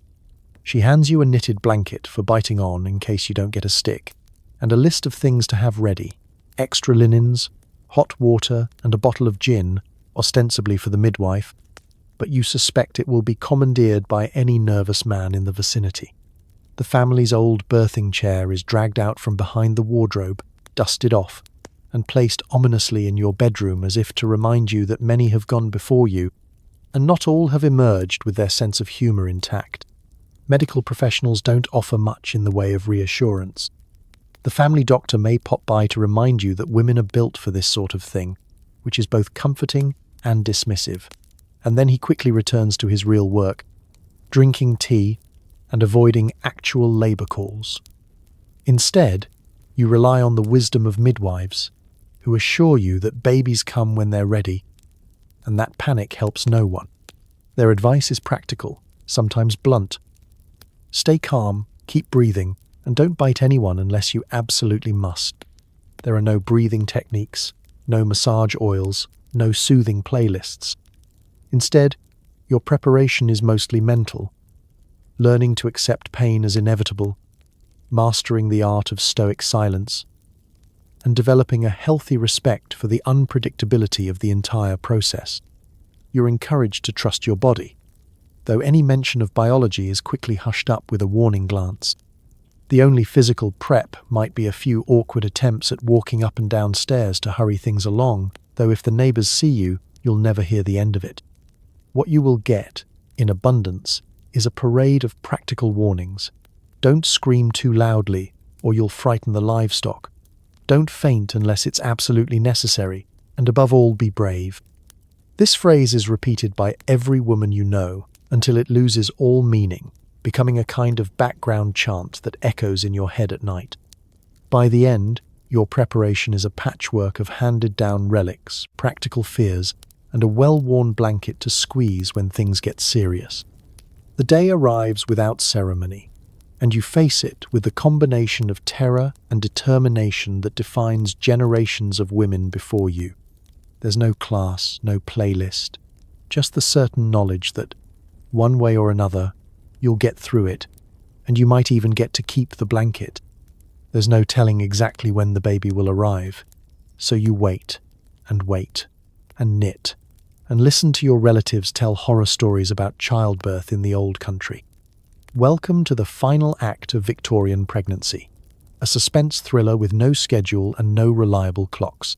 The due date is less an exact prediction and more an educated guess based on the alignment of the moon, the firmness of your ankles, and the opinion of the most experienced midwife within walking distance. The doctor, if you can catch him, gives you a wide window. Sometime between the first frost and the new moon, my dear. Helpful. So, you enter a limbo of expectation, pacing the creaky floors, staring at the rain, and knitting tiny booties with a wild, slightly haunted look in your eyes. Knitting becomes your new occupation, not just for necessity, but because it gives your hands something to do while your brain loops through every possible scenario. You start with a layette, then move on to hats, blankets, and for good measure, a scarf for the postman and mittens for the neighbour's cat. There is no end to the knitting. If you run out of yarn, you seriously consider unravelling your husband's best waistcoat. Family visits intensify as the calendar creeps forward. Relatives arrive bearing advice, lucky baked goods, and an armload of cautionary tales. Your grandmother recounts how she delivered a baby during a blizzard, armed with nothing but a soup ladle and a positive attitude. Your aunt insists that waiting too long brings bad luck and suggests herbal tea, specifically the kind that tastes suspiciously like lawn clippings. Each story is meant to reassure, but somehow manages only to increase your anxiety and lower your appetite for pudding. The most persistent visitor is worry itself. Every twinge, every flutter, every hiccup sends you into a spiral of speculation. Is this it? Was that a contraction, or just the baby objecting to yesterday's boiled cabbage? The midwife, who has heard every question 1,000 times, simply pats your hand and tells you to rest when you can, and don't worry, the baby won't stay in forever. You wonder if that's encouragement or a warning. As you wait, you become an unwilling expert in signs and portents. Did you dream about water? Maybe your waters will break soon. Was there an owl hooting in the night? According to your neighbour, that means you'll deliver before sunrise. If the neighbour's cat refuses to cross your path, well, better add another week to your timeline. Even the weather feels significant. Clear skies signal a fast labor. Rain means you'll be waiting. You develop a relationship with the barometer that borders on codependent. Boredom is the constant companion of the overdue Victorian mother-to-be. You're discouraged from taking long walks in case the baby drops out, and you're forbidden from travelling too far lest you end up delivering on the road. An event that would haunt the family history for generations. So, you stay close to home, rearrange the linen cupboard, and engage in the time-honoured tradition of staring at the clock until your eyes cross. Meanwhile, your own anxieties are stoked by everyone else's. The house fills with nervous energy, bedsheets boiled and reboiled, hot water always at the ready, and towels neatly stacked as if you're preparing for a flood. Your husband is so jumpy he startles at the sound of the kettle. Even the family dog looks at you with a mix of sympathy and alarm. And so you wait. Each day is a mixture of hope, dread, and the slow, relentless ticking of the mantel clock. The baby will come when it's ready, unbothered by schedules, plans, or your desperate wish to get the whole business over with. In the meantime, there's always another row to knit, another story to hear, and another cup of lukewarm tea to sip while you wait for your big, unscheduled moment in Victorian history. When it's time, you're surrounded by a team of determined women and one doctor who's just there for the brandy. There are no epidurals. There is a lot of screaming, praying, and occasionally someone fainting, not you. Labour in Victorian England is an all-hands-on-deck situation. Forget modern hospital suites and gentle encouragement from softly spoken midwives in pastel uniforms. The moment you so much as wince in a suspicious manner, your home is transformed into the scene of a heroic siege.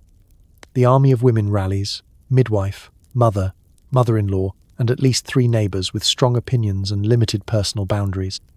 They arrive armed with towels, hot water, mysterious broths, and the kind of steely determination normally reserved for fending off invading armies. The midwife takes command, her eyes narrowing with focus as she surveys the room. She's the undisputed captain now, and her voice is the only law that matters. "Boil more water," she barks. "Fetch the scissors. Someone make more tea." You are stripped of your status as mistress of the house and become, for a few brief but unforgettable hours, the most important and least in control person in the building. The doctor, if summoned, makes his appearance with the air of a man who'd rather be anywhere else. He checks your pulse, mutters something about the natural order of things, and then retires discreetly to the far corner, keeping a close eye on the decanter. His main function is to look serious, nod gravely, and intervene only if disaster truly strikes, or if there's an opportunity for a dignified sip of brandy. Meanwhile, the women. Oh, the women. They offer support, mop your brow, and, occasionally, get into heated debates about which labour position is best, all while rearranging furniture at alarming speed. Your mother-in-law reminds you not to scream too loudly, it frightens the neighbours, while your aunt offers inspirational stories about her own labours, which somehow always involve thunderstorms and sheep. Pain is your companion from the start. There are no painkillers beyond what's in the doctor's bag, and even those are used with caution and suspicion. Instead, you're encouraged to grip the birthing blanket, focus on your breathing, which is mostly hyperventilating with style, and listen for the midwife's instructions. The only relief comes from occasional nips of brandy, more for the audience than for you, and the distraction provided by someone fainting. There's always at least one casualty among the onlookers, a squeamish cousin or an overexcited neighbour who forgot to eat lunch. The soundtrack is a mix of moaning, muttered prayers, and the constant, frantic activity of women passing towels, wringing hands, and delivering unsolicited advice. Someone starts reciting psalms. Someone else tries to read aloud from the pamphlet about positive birth experiences, only to be shushed by the midwife's withering glare. Outside, the world carries on, oblivious to your heroic battle within 4 walls. Time, during labour, ceases to exist. Hours blur together in a fog of discomfort and anticipation. No one really knows what time it is. only that the baby will come when it's ready. The clock ticks, the kettle whistles, and you wonder if you'll ever see your feet again. Through it all, you are the center of a chaotic ballet, a flurry of hands, faces, and encouragement that veers wildly between reassuring and downright alarming. And then, finally, at the breaking point of exhaustion, pain, and pure Victorian stubbornness, the baby arrives. There's a sudden silence, a collective intake of breath, and then the triumphant cry that signals both relief and a whole new set of challenges. The midwife hands you your slippery, wailing prize. The doctor toasts you with his brandy. Someone faints again for good measure. Welcome to motherhood, Victorian style. Equal parts agony, absurdity, and the quiet, undeniable triumph of having survived the real nightmare and lived to tell the tale. No rest for the weary. The second the baby arrives, so does a flood of visitors, opinions, and the expectation that you'll be back to running the household before you've even found your slippers.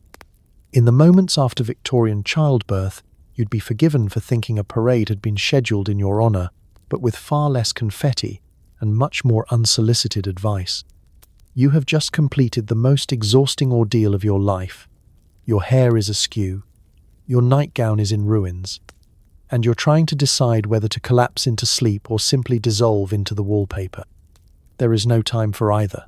The door opens, and in comes the welcoming committee.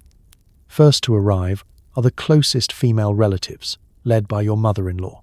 She glides in with the authority of a 4-star general, inspecting the baby, the linens, and your state of mind.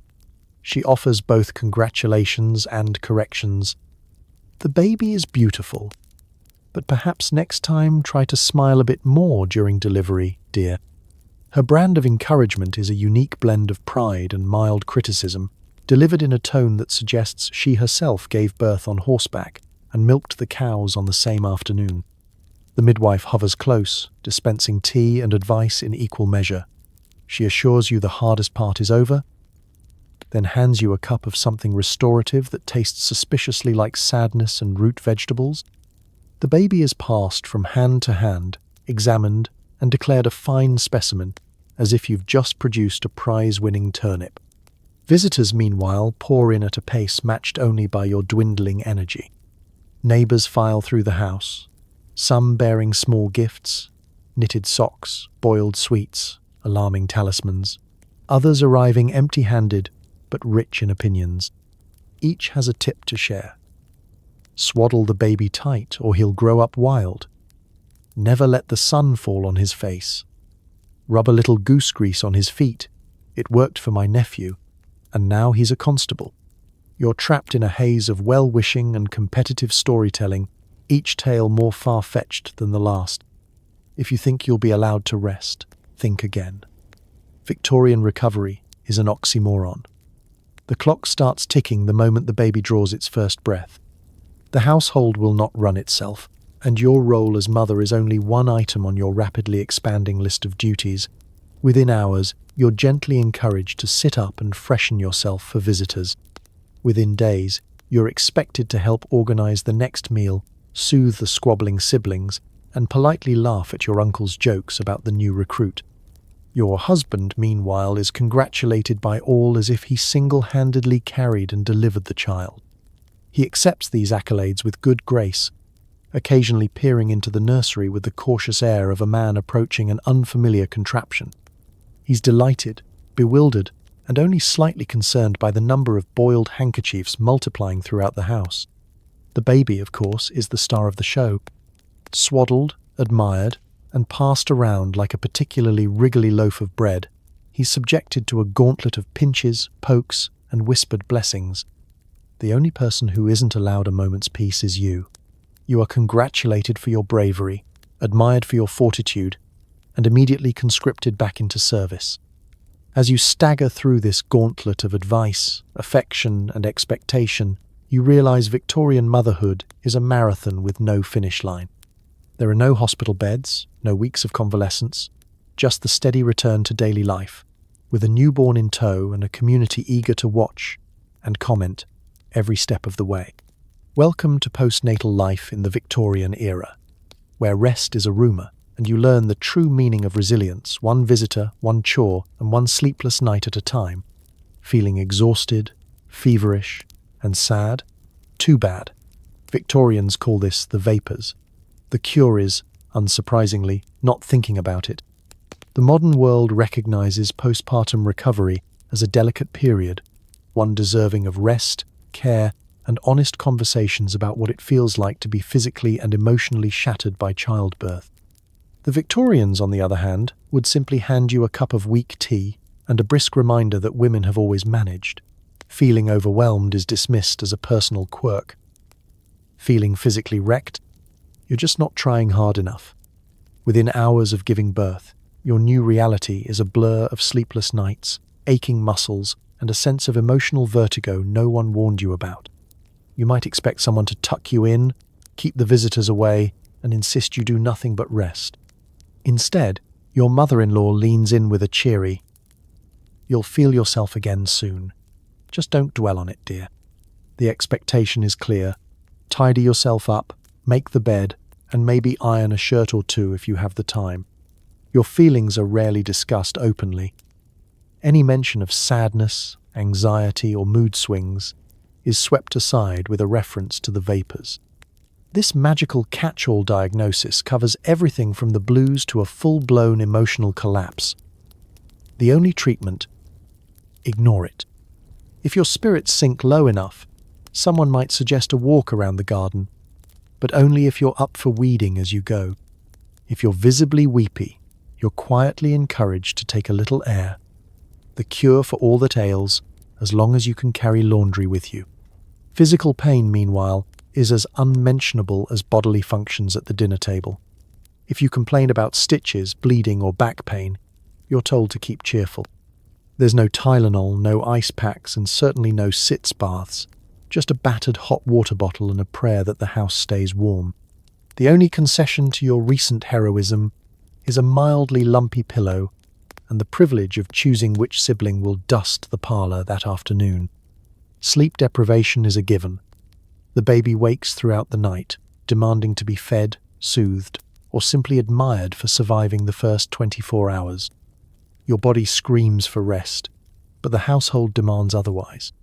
By dawn, you've been up 5 times, changed 3 napkins, and soothed a fussy newborn while your husband snores peacefully across the room, blissfully unaware of the chaos on your side of the bed. If you dare mention your exhaustion, someone reminds you that Queen Victoria herself had 9 children and never missed a garden party. The mental toll of postpartum recovery is immense, though not spoken of in polite company. You may feel a sadness that lingers, a sense of disconnect, or a fear that you'll never be the same again. Instead of counseling or a kind ear, you get brisk advice. Don't let yourself wallow, or, if you're particularly unlucky, perhaps a cold bath would clear your head. Should you persist, the family doctor appears with a bottle of tonic and the assurance that you simply need more fresh air, less introspection, and a drop of laudanum if absolutely necessary. In the rare moments you find solitude, you might allow yourself to grieve, silently, for the loss of your old self or for the tidal wave of new responsibility. Then, with a deep breath, you tuck away your feelings, straighten your cap, and return to the fray, fortified only by willpower and whatever cake the latest visitor has brought.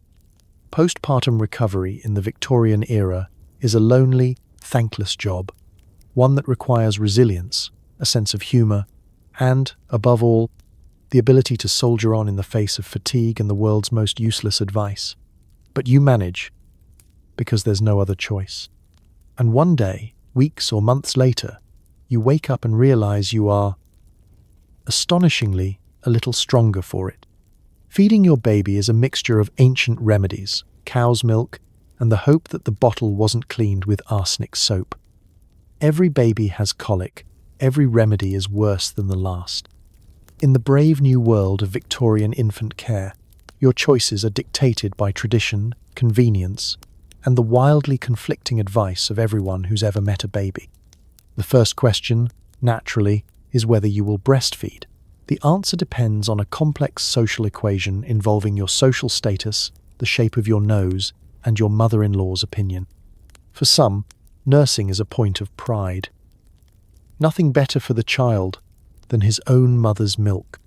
For others, it's a necessary evil best handed off to a sturdy wet nurse, or, failing that, a cow with a reliable track record and patient temperament. If you do attempt breastfeeding, prepare for a host of unsolicited advice. You are told to eat oats for quantity, beef tea for quality, and to avoid strong emotions at all costs, lest the baby ingest your upset humours along with breakfast. Should feeding prove difficult, as it often does, the local midwife swoops in with a cup of fenugreek tea and a suggestion to think calming thoughts. Your great-aunt, meanwhile, swears by drinking stout for a better letdown. The result? You're mildly tipsy, still hungry, and the baby remains unimpressed. Bottle feeding is a perilous alternative. Victorian bottles, called murder bottles by modern historians, are notorious for their creative engineering and their tendency to harbour every microbe in a 10-mile radius. Made from glass, pewter, or even wood, these contraptions are often so difficult to clean that you suspect some were designed by your worst enemy. The rubber nipples, meanwhile, are rarely boiled and sometimes scrubbed with questionable substances, including arsenic-laced soap or the leftover ends of lye bars. What goes in the bottle is an adventure all its own. The recipe changes from house to house. Cow's milk watered down and sweetened with sugar or honey, barley water or a mysterious gruel containing anything from mashed potato to arrowroot. The hope is that the concoction will nourish the baby. The reality is that it more often nourishes the ants and tests your patience. Colic is inevitable, and the remedies are legion, ranging from gentle rocking and herbal tea to brandy on the gums and the application of mysterious poultices. One neighbour recommends chamomile, another insists on dill water, and someone is always ready with a bottle of Godfrey's cordial, a mixture of opium and treacle, perfect for knocking out both baby and, if you're not careful, the rest of the household. Hygiene is, at best, a moving target. You wash the bottles as best you can, trusting that a brisk rinse and a whispered prayer will keep the worst at bay. Meanwhile, every surface in the nursery is a study in contrasts. The crib is spotless, the floorboards suspiciously sticky, and there's always a faint whiff of old cabbage, no matter how many posies you hang from the window. Sleep is a rare and precious commodity.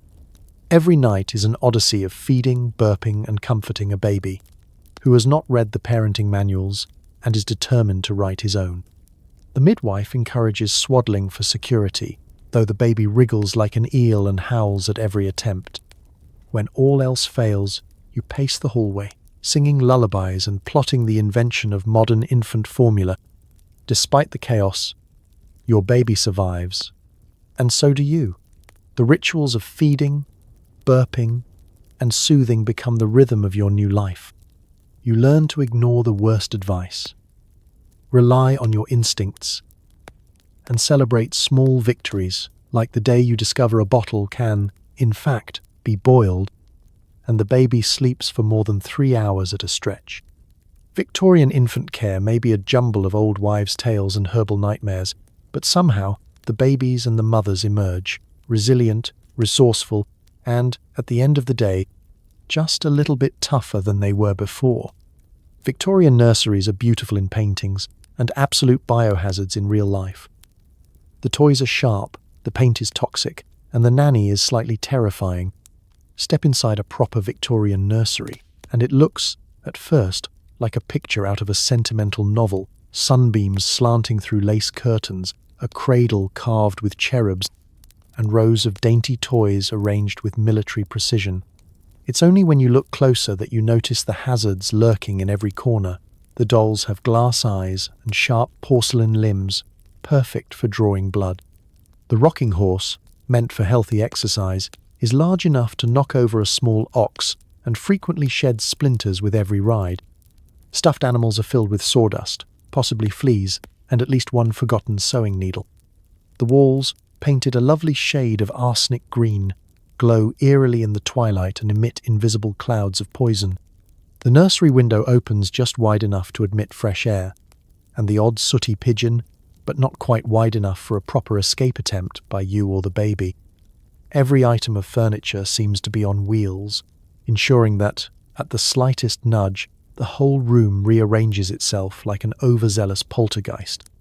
The main inhabitant, of course, is the nanny, a figure simultaneously revered and feared. Nanny is always upright, always alert, and always ready to detect the smallest infraction. Her shoes never squeak. Her hair is in an iron bun that doubles as a weapon. She dispenses discipline with a firm hand, a steely stare, and the uncanny ability to appear at your elbow the moment you consider breaking a rule. She runs the nursery like a small army outpost. Breakfast at 7, naps at precisely 11, and absolutely no mischief after supper. If you cross her, you'll find yourself confined to your crib to think about what you've done, which, considering the state of the wallpaper, may be more dangerous than whatever got you into trouble in the first place. Toys are chosen for their moral value, not their safety. Alphabet blocks are solid wood and perfectly engineered for maximum stubbed toes. Jack-in-the-boxes pop up with the force of minor explosions. Whistles, drums, and other entertainments are mostly for the benefit of adults who want to build character through shared suffering. Books feature alarming tales about children who talk back to their elders or neglect their mending, ending up in various states of ruin, disgrace, or, most dire of all, sent to bed without supper. Cleanliness in the nursery is more of an aspiration than an achievement. The carpet, lovingly referred to as the rug, hasn't been truly cleaned since the Great Exhibition. Bath time is a communal event, featuring chilly water, harsh soap, and the persistent belief that children are sturdier when scrubbed briskly and left to air dry. Bedtime means being swaddled within an inch of your life in scratchy sheets that smell faintly of mothballs and something medicinal. Despite the perils, the nursery is also a place of warmth, camaraderie, and whispered secrets after lights out. Siblings and cousins form temporary alliances to outwit the ever-watchful nanny, inventing games with marbles and leftover bread crusts. You learn early how to avoid splinters, which toys to hide, and how to sneak biscuits without getting caught. There's laughter, too, giggling under covers, hushed plans to tunnel under the rug, wild tales of what you'll do when you're grown and in charge. Survival is as much about wits and luck as it is about obedience. If you make it to your first birthday without a chipped tooth or a mild case of arsenic poisoning, you're considered robust. And if you survive the nanny's inspection, the dampness, the splinters, and the parade of terrifyingly wholesome cautionary tales, you'll emerge into childhood a little tougher, a little warier, and, if nothing else, fully inoculated against the dangers of decorative porcelain. Welcome to the Victorian nursery. Beautiful, dangerous, and the very first test of your survival instincts. Once you survive, congratulations. You're expected to start the process all over again. Your only reward, a larger collection of questionable advice and the unspoken understanding that, in the Victorian era, surviving pregnancy was a career in itself. The ink is barely dry on your last congratulatory note, the inkling of recovery still wishful thinking, and already the machinery of family and society starts up again. So, when's the next one? Whispers your neighbour, as if childbirth were a hobby you might enjoy perfecting on weekends. It's a question delivered with the sort of optimism only found in people who have never personally experienced the joys of endless laundry, sleepless nights, and the persistent ache of a body that's been through the ringer. Literally. The Victorian ideal is a bustling home filled with children. 8, 10, 12. Numbers are spoken of casually, as if each one simply pops out with a polite, "How do you do?" and a knitted bonnet. Fertility is both a badge of honour and a family expectation, and you are measured not only by the health of your current offspring but by the speed at which you produce more. Your husband, puffed up with pride, accepts congratulations as if he personally did the hard part, while you eye the calendar, counting the days until your next round of delicate condition begins. The process itself is unromantic, governed by the same unyielding routines and advice that guided your first pregnancy. Only now you have the benefit of experience. and a healthy skepticism about every word of it. The morning sickness arrives right on time, joined by a chorus of children who need feeding, cleaning, and refereeing. Rest when you can, says your mother-in-law, but don't neglect the mending. The midwife gives you a knowing look, one that says, "Back again, are we? Kettle's always on." This time you're armed with practical wisdom and a longer list of things to avoid. You know which neighbour to dodge when she arrives with her latest charm, rub this horseshoe just in case, and which cousin's advice to ignore. My youngest was teethed on pickled onions, and look at him now, never sick a day in his life. Apart from all the days he was sick, the parade of gifts repeats itself, as does the flood of advice, only now, your pile of knitted booties is threatening to take over the linen cupboard, and you suspect you could open a small shop selling leftover baby bonnets. Fatigue becomes a familiar companion, and so does resignation. There's little space for self-pity, and even less for rest. You are a veteran now, able to change a nappy with one hand, rock a cradle with the other, and still keep an ear out for the sound of the porridge boiling over. If you have a wet nurse, she's now a trusted lieutenant in the campaign for survival. If not, you learn to nurse discreetly during family meals, conversations, and, on particularly challenging days, while mediating arguments about who stole the last biscuit. The only break comes in the form of brief, whispered moments with other mothers. Over cold tea and crumbs, you share your triumphs and grievances, knowing that someone else, somewhere, is up at 2 a.m., wrestling with the same impossible expectations. Together, you form a silent, unbreakable league, experts at endurance, masters of multitasking, and reluctant champions in the great, unending relay race of Victorian motherhood. By the time your youngest is old enough to toddle, you're both exhausted and quietly proud. The house is loud, chaotic, and bursting with life, a testament to your tenacity and the peculiar mix of love, habit, and institutionalized denial that fuels the Victorian mother. Each new pregnancy is met with sighs, smiles, and, inevitably, more advice. In the end, surviving Victorian pregnancy, over and over, becomes less a singular triumph and more a way of life. You've earned every wrinkle, every story, and every slightly ridiculous superstition, because here, in the land of endless children, the career of being a mother is never finished, and that, somehow, is its own strange reward. One of the great joys of Victorian pregnancy is a nose that could outsniff a bloodhound. Every whiff is a new challenge: cabbage stew, coal smoke, chamber pots fermenting in the hall, and the overwhelming signature scent of your husband's hair pomade. The Victorian solution? Pour on the rose water and hope you don't faint in a cloud of lavender and disappointment. Pregnancy in the 19th century does strange and terrible things to your senses. If you thought morning sickness was bad, just wait until your newly developed olfactory powers turn every room into a minefield of scents. The moment you step into the kitchen, you're ambushed by the ghost of 1,000 boiled dinners. Every pot of cabbage, every stew of indeterminate origin, and every herring pie leaves a vapor trail that clings to curtains and hair for weeks. You can identify last night's dinner with a single sniff, a party trick nobody wants to see demonstrated. The parlour is no sanctuary either. What should be a pleasant retreat for sipping tea and pretending you haven't noticed the dust, instead greets you with a complex bouquet of damp wool, mothballs, and pipe tobacco. On good days, this is merely offensive. On bad days, it's enough to make you long for a fainting couch and perhaps a time machine. Chamber pots, those essential yet odious accessories, add their own note to the symphony. Despite the best efforts of maids with strong arms and weak stomachs, the hallway often features a subtle undertone of essence to chamber pot. A special treat awaits on laundry day, when the pots are gathered, emptied, and, if you're very lucky, scrubbed with something resembling soap.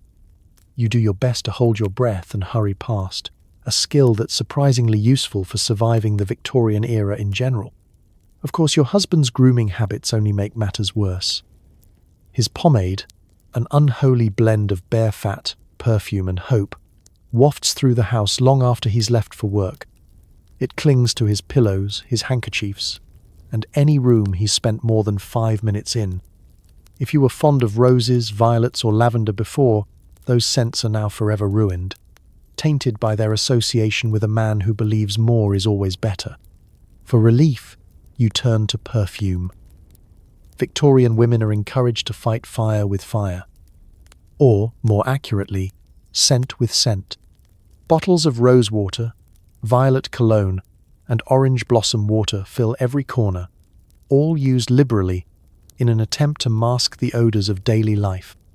Every linen is spritzed, every wrist dabbed, and every handkerchief soaked until it's a wonder you don't dissolve into a floral puddle. You carry a vinaigrette, a tiny bottle of strong-smelling salts, ready to deploy at the first sign of trouble. The danger, of course, is that the competing perfumes mingle with the background funk, creating something new and much, much worse. Then there's the world outside.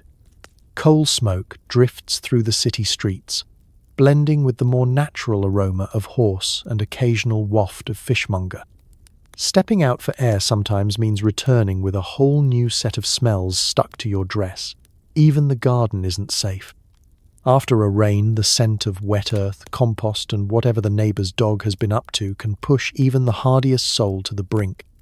Your only hope is adaptation. You learn to breathe shallowly, seek out cross breezes, and claim the window seat at every opportunity. Scented sachets are tucked into every drawer, bunches of lavender hang from every beam, and you consider lobbying Parliament for mandatory fresh air acts. And so, you survive. One scent, one grimace, one desperate spritz of rose water at a time. By the end of your pregnancy, your sense of smell is both your superpower and your tormentor. But if you can withstand the daily onslaught of odor regret, you can face anything Victorian life has to throw at you, one deep breath, or not, at a time. Victorian advice on intimacy while pregnant ranges from absolutely forbidden to maybe, if you really must, but only on Tuesdays and never with the windows open. Physicians, clergymen, and Mrs.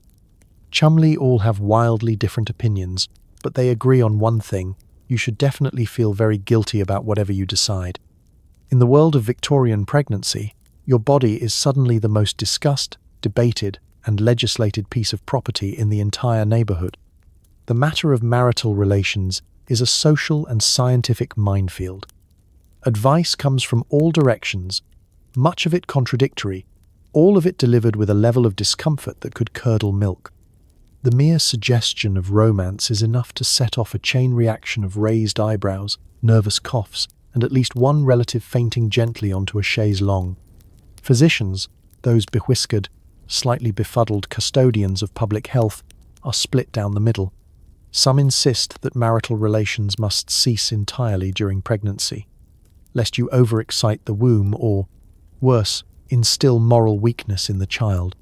Others, reading from the latest French medical treatise, whisper that a gentle embrace is acceptable, provided it's conducted in a spirit of moderation, secrecy, and possibly in another county. Your own doctor, when pressed, turns pink and mutters something about nature's mysteries before prescribing either a brisk walk or a large glass of sherry, depending on the weather. Clergymen, meanwhile, see the issue as a test of spiritual fortitude. The marital bed is sacred, but so too is the virtue of restraint, booms the Sunday sermon. Any act that could be seen as indulgent, especially while in a delicate condition, is discouraged, if not outright condemned. At least one pamphlet circulates in the parish, warning of dire consequences for mothers who yield to desire, ranging from fainting fits to a child with restless inclinations. The consensus? Chastity is next to godliness, especially on weekdays. Social opinion, as usual, is the most creative. Mrs. Chumley is an authority on the matter, having borne 8 children and at least 12 pamphlets about decorum. Her view: best to avoid any and all excitement, dear, unless you want the baby to arrive early and with opinions. Your mother-in-law, equally helpful, recalls in her day that couples slept in separate rooms from the moment a single button burst off a bodice. If you dare express curiosity, every woman within earshot offers conflicting advice, all cloaked in a haze of euphemisms and alarming warnings. Privacy is nearly impossible. Victorian houses are full of paper-thin walls, creaking floorboards, and an endless supply of relatives who wander the halls at all hours, carrying lanterns, complaints, and mysterious errands that cannot wait until daylight. A moment of intimacy is a logistical feat requiring subterfuge, stealth, and an escape plan should anyone knock on the door. You find yourself whispering like a conspirator, worried the wallpaper will gossip if you so much as hold hands after supper. All this attention ensures that, regardless of what you do or don't do, you are gripped by a gnawing sense of guilt. If you avoid intimacy, you risk your husband's disappointment and Mrs. Chumley's pitying glances. If you indulge, you wait for the sky to fall or your doctor to drop by with a lecture about the nerves. The result is an uneasy truce. You do what feels right, or safe, or simply possible, then vow never to bring it up again. The greatest irony? Most babies arrive, healthy and opinionated, regardless of which advice you followed. Looking back, you realize the only real consequence of Victorian marital relations is an impressive ability to dodge questions, master the art of silent communication, and develop a finely tuned sense of humor about the whole absurd affair. In the end, whether you touched, didn't touch, or simply exchanged knowing looks in passing, you did it all under the watchful eye of history, propriety, and Mrs. Chumley. And you survived, guilt, gossip, and all. Choosing a baby name is a group project. Your mother-in-law votes for Eustace, your husband likes Alfredina, and your neighbour suggests naming the child after the Queen in case she visits. Meanwhile, you just want something that doesn't rhyme with cholera. In the end, tradition wins, and the poor baby is saddled with a name that sounds like a minor plague. The naming of a Victorian baby is less an act of parental preference and more of a protracted, high-stakes negotiation involving every relative, friend, and passing milkman. You might believe, foolishly, that as the mother you have the final say. In reality, your opinion ranks just above the family parrot and slightly below the town's postmistress. The process begins almost the moment the baby's gender is announced, with suggestions trickling in like unwanted rain through a leaky roof. Family tradition is the most sacred and least flexible factor. The firstborn son, by law of grandmothers everywhere, must be named after his paternal grandfather. If that happens to be Eustace, so be it. Resistance is futile. The threat of breaking a decades-long line of Eustaces is enough to send Aunt Millicent to bed with a case of the nerves. For girls, tradition dictates a choice between every woman in the family tree, living or dead. This results in names like Mary Ann Jane Elizabeth, all hyphens and hope, or Alfredina, in honour of that one cousin who moved to Australia and was never heard from again, possibly by choice. Fashion also plays its part.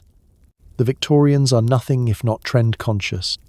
Names like Gertrude, Percival, and Agnes are all the rage, conjuring up images of starchy pinafores and a lifetime of reciting poetry in cold drawing rooms. If you suggest something daring, like Daisy or Jack, you're met with polite horror and the whispered suggestion that such names are suitable only for stable boys or pets. Social pressure is relentless. Neighbours weigh in, eager to share the story of how their own little Matilda is the pride of the district, or how naming your baby Victoria might one day result in a royal visit. Unlikely, but never say never. The local vicar offers his own shortlist, each name with a suitably biblical ring, and subtly hints that naming the child after a saint guarantees good luck, or at least a better seat at church. Your own wishes are lost in the shuffle. Perhaps you long for something cheerful, simple, and unlikely to attract teasing on the playground, a name that doesn't sound like a skin condition or a Victorian ghost story. Instead, you are swept along by the current of tradition, fashion, and family drama until at last the christening day arrives. The ceremony itself is a spectacle, as all the invested parties gather to see which name emerges victorious. The priest, reading from a list longer than the book of Leviticus, finally settles on a combination that pleases everyone and no one. Eustace Alfred Percival if it's a boy, or Mary Ann Gertrude if it's a girl. You say the names aloud and wonder if the baby will ever forgive you. In the days that follow, the poor child acquires a variety of nicknames, some affectionate, some practical, all attempts to sidestep the full horror of the official moniker. Little Percy, Gertie, or simply the baby become household standards, while the more elaborate name is reserved for stern occasions and the inscribing of silver spoons. Still, there is a peculiar comfort in the ritual. Naming a baby in Victorian England is a communal act, a way of binding the new child to the generations who came before, and sometimes apologizing for them. The name may be unwieldy, a bit outdated, or downright unfortunate, but it carries with it stories, memories, and enough tradition to last a lifetime. And if your Eustace, Alfredina, or Victoria ever questions your decision, you can truthfully say, "We did it for the family," and also because Mrs. Chumley would never have let us hear the end of it. Pregnancy is as much a religious experience as a physical one. The church expects regular appearances at services, endless confessions, and a level of piety that's hard to achieve when you're craving boiled onions at midnight. Every hiccup is a potential sign from God, and the local priest is always ready with a sermon about modesty, morality, and the dangers of laughing while pregnant. In Victorian England, your growing belly is not just a sign that you're expecting a baby. It's evidence that you've been up to marital activity, a subject the church regards with a mixture of fascination, anxiety, and deep suspicion. The vicar's wife begins dropping by more frequently, armed with leaflets about the sanctity of womanly duty and frowns sharp enough to slice bread. You soon learn that spiritual wellness is a full-time job, and pregnancy is both a divine blessing and a terrifying public responsibility. Church attendance is non-negotiable. It doesn't matter if you're exhausted, nauseous, or fighting off a bout of the vapors. You're expected in your pew, hat securely pinned, hands folded in a display of humility. If you so much as yawn during the second reading, Mrs. Chumley will whisper that evening services are more forgiving of delicate constitutions. Should you skip a Sunday, the entire parish embarks on a spirited round of speculation about your health, your morals, and the last time anyone saw you buy bread at the baker's. Every aspect of your spiritual life is under gentle but relentless scrutiny. Prayer is prescribed daily, sometimes hourly, depending on your perceived level of virtue. Should you sneeze in church, a kindly parishioner might suggest a special prayer to ward off impure thoughts or, at the very least, a double helping of confession next week. Confession itself is a delicate dance, as the priest tries, and fails, to keep a straight face while discussing temptations of the flesh and the risks of listening to scandalous novels while expecting. Pregnancy cravings are especially suspect. Any sudden desire for exotic foods, or even an extra slice of bread, is greeted with grave concern. The local priest gives an entire sermon on gluttony, the silent temptation timed perfectly with your third trimester. Midnight snacks are considered, if not outright sinful, at least a cause for repentance. You begin to wonder if every bout of indigestion will be interpreted as a minor spiritual failing. Moral panic doesn't stop at food. Laughter, merriment, or even the suggestion of a joke is met with raised eyebrows. The church warns against frivolity, lest the child be marked with laughter and grow up light-minded. Your mother-in-law nods approvingly, declaring that a sober mother begets a serious child, which is apparently the highest compliment Victorian society can bestow. You're encouraged to keep your conversations uplifting, which means more psalms, fewer stories about your neighbour's cat. Every milestone, quickening, swelling ankles, a sudden craving for elderflower cordial, is met with a prayer, a reading from Proverbs, or a well-placed warning about the dangers of pride. Should you show any sign of vanity, oh, what a round belly, the priest will work it into Sunday's sermon. The message is clear. Your body is not your own, but a vessel for divine will, family reputation, and the local church's weekly gossip quota. By the time the baby arrives, You've amassed a collection of prayer cards, holy water, and more spiritual advice than you can shake a hymn book at. The entire community congratulates you on bearing your burden with grace, a phrase that does little to soothe your aching back, but does wonders for your church attendance record. In the end, Victorian pregnancy is both a spiritual crisis and a community event, equal parts sacred duty and public spectacle. You survive it all with a steady hand, a quiet prayer, and a secret stash of pickled onions hidden under your pillow, just in case midnight cravings strike. And when the next sermon begins, you smile, sit up straight, and try not to laugh, lest you spark another moral panic. So, as our night together winds down, let's take a moment to marvel at just how much Victorian women endured, often with nothing but a fraying shawl, a questionable cup of tea, and the kind of inner strength that could frighten a horse.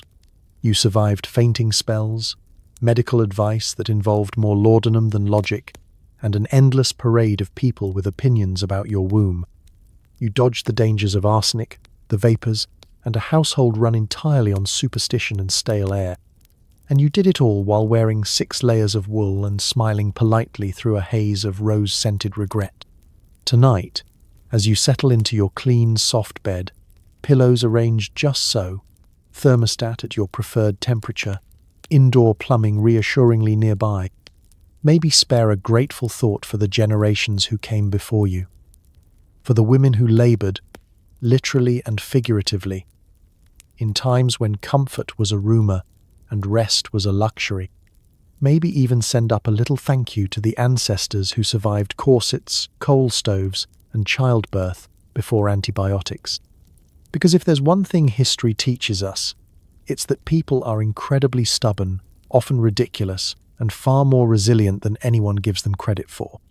So rest easy, knowing your worst discomfort tonight is probably just a flat pillow or a snoring spouse, and not a doctor prescribing you brandy for your nerves.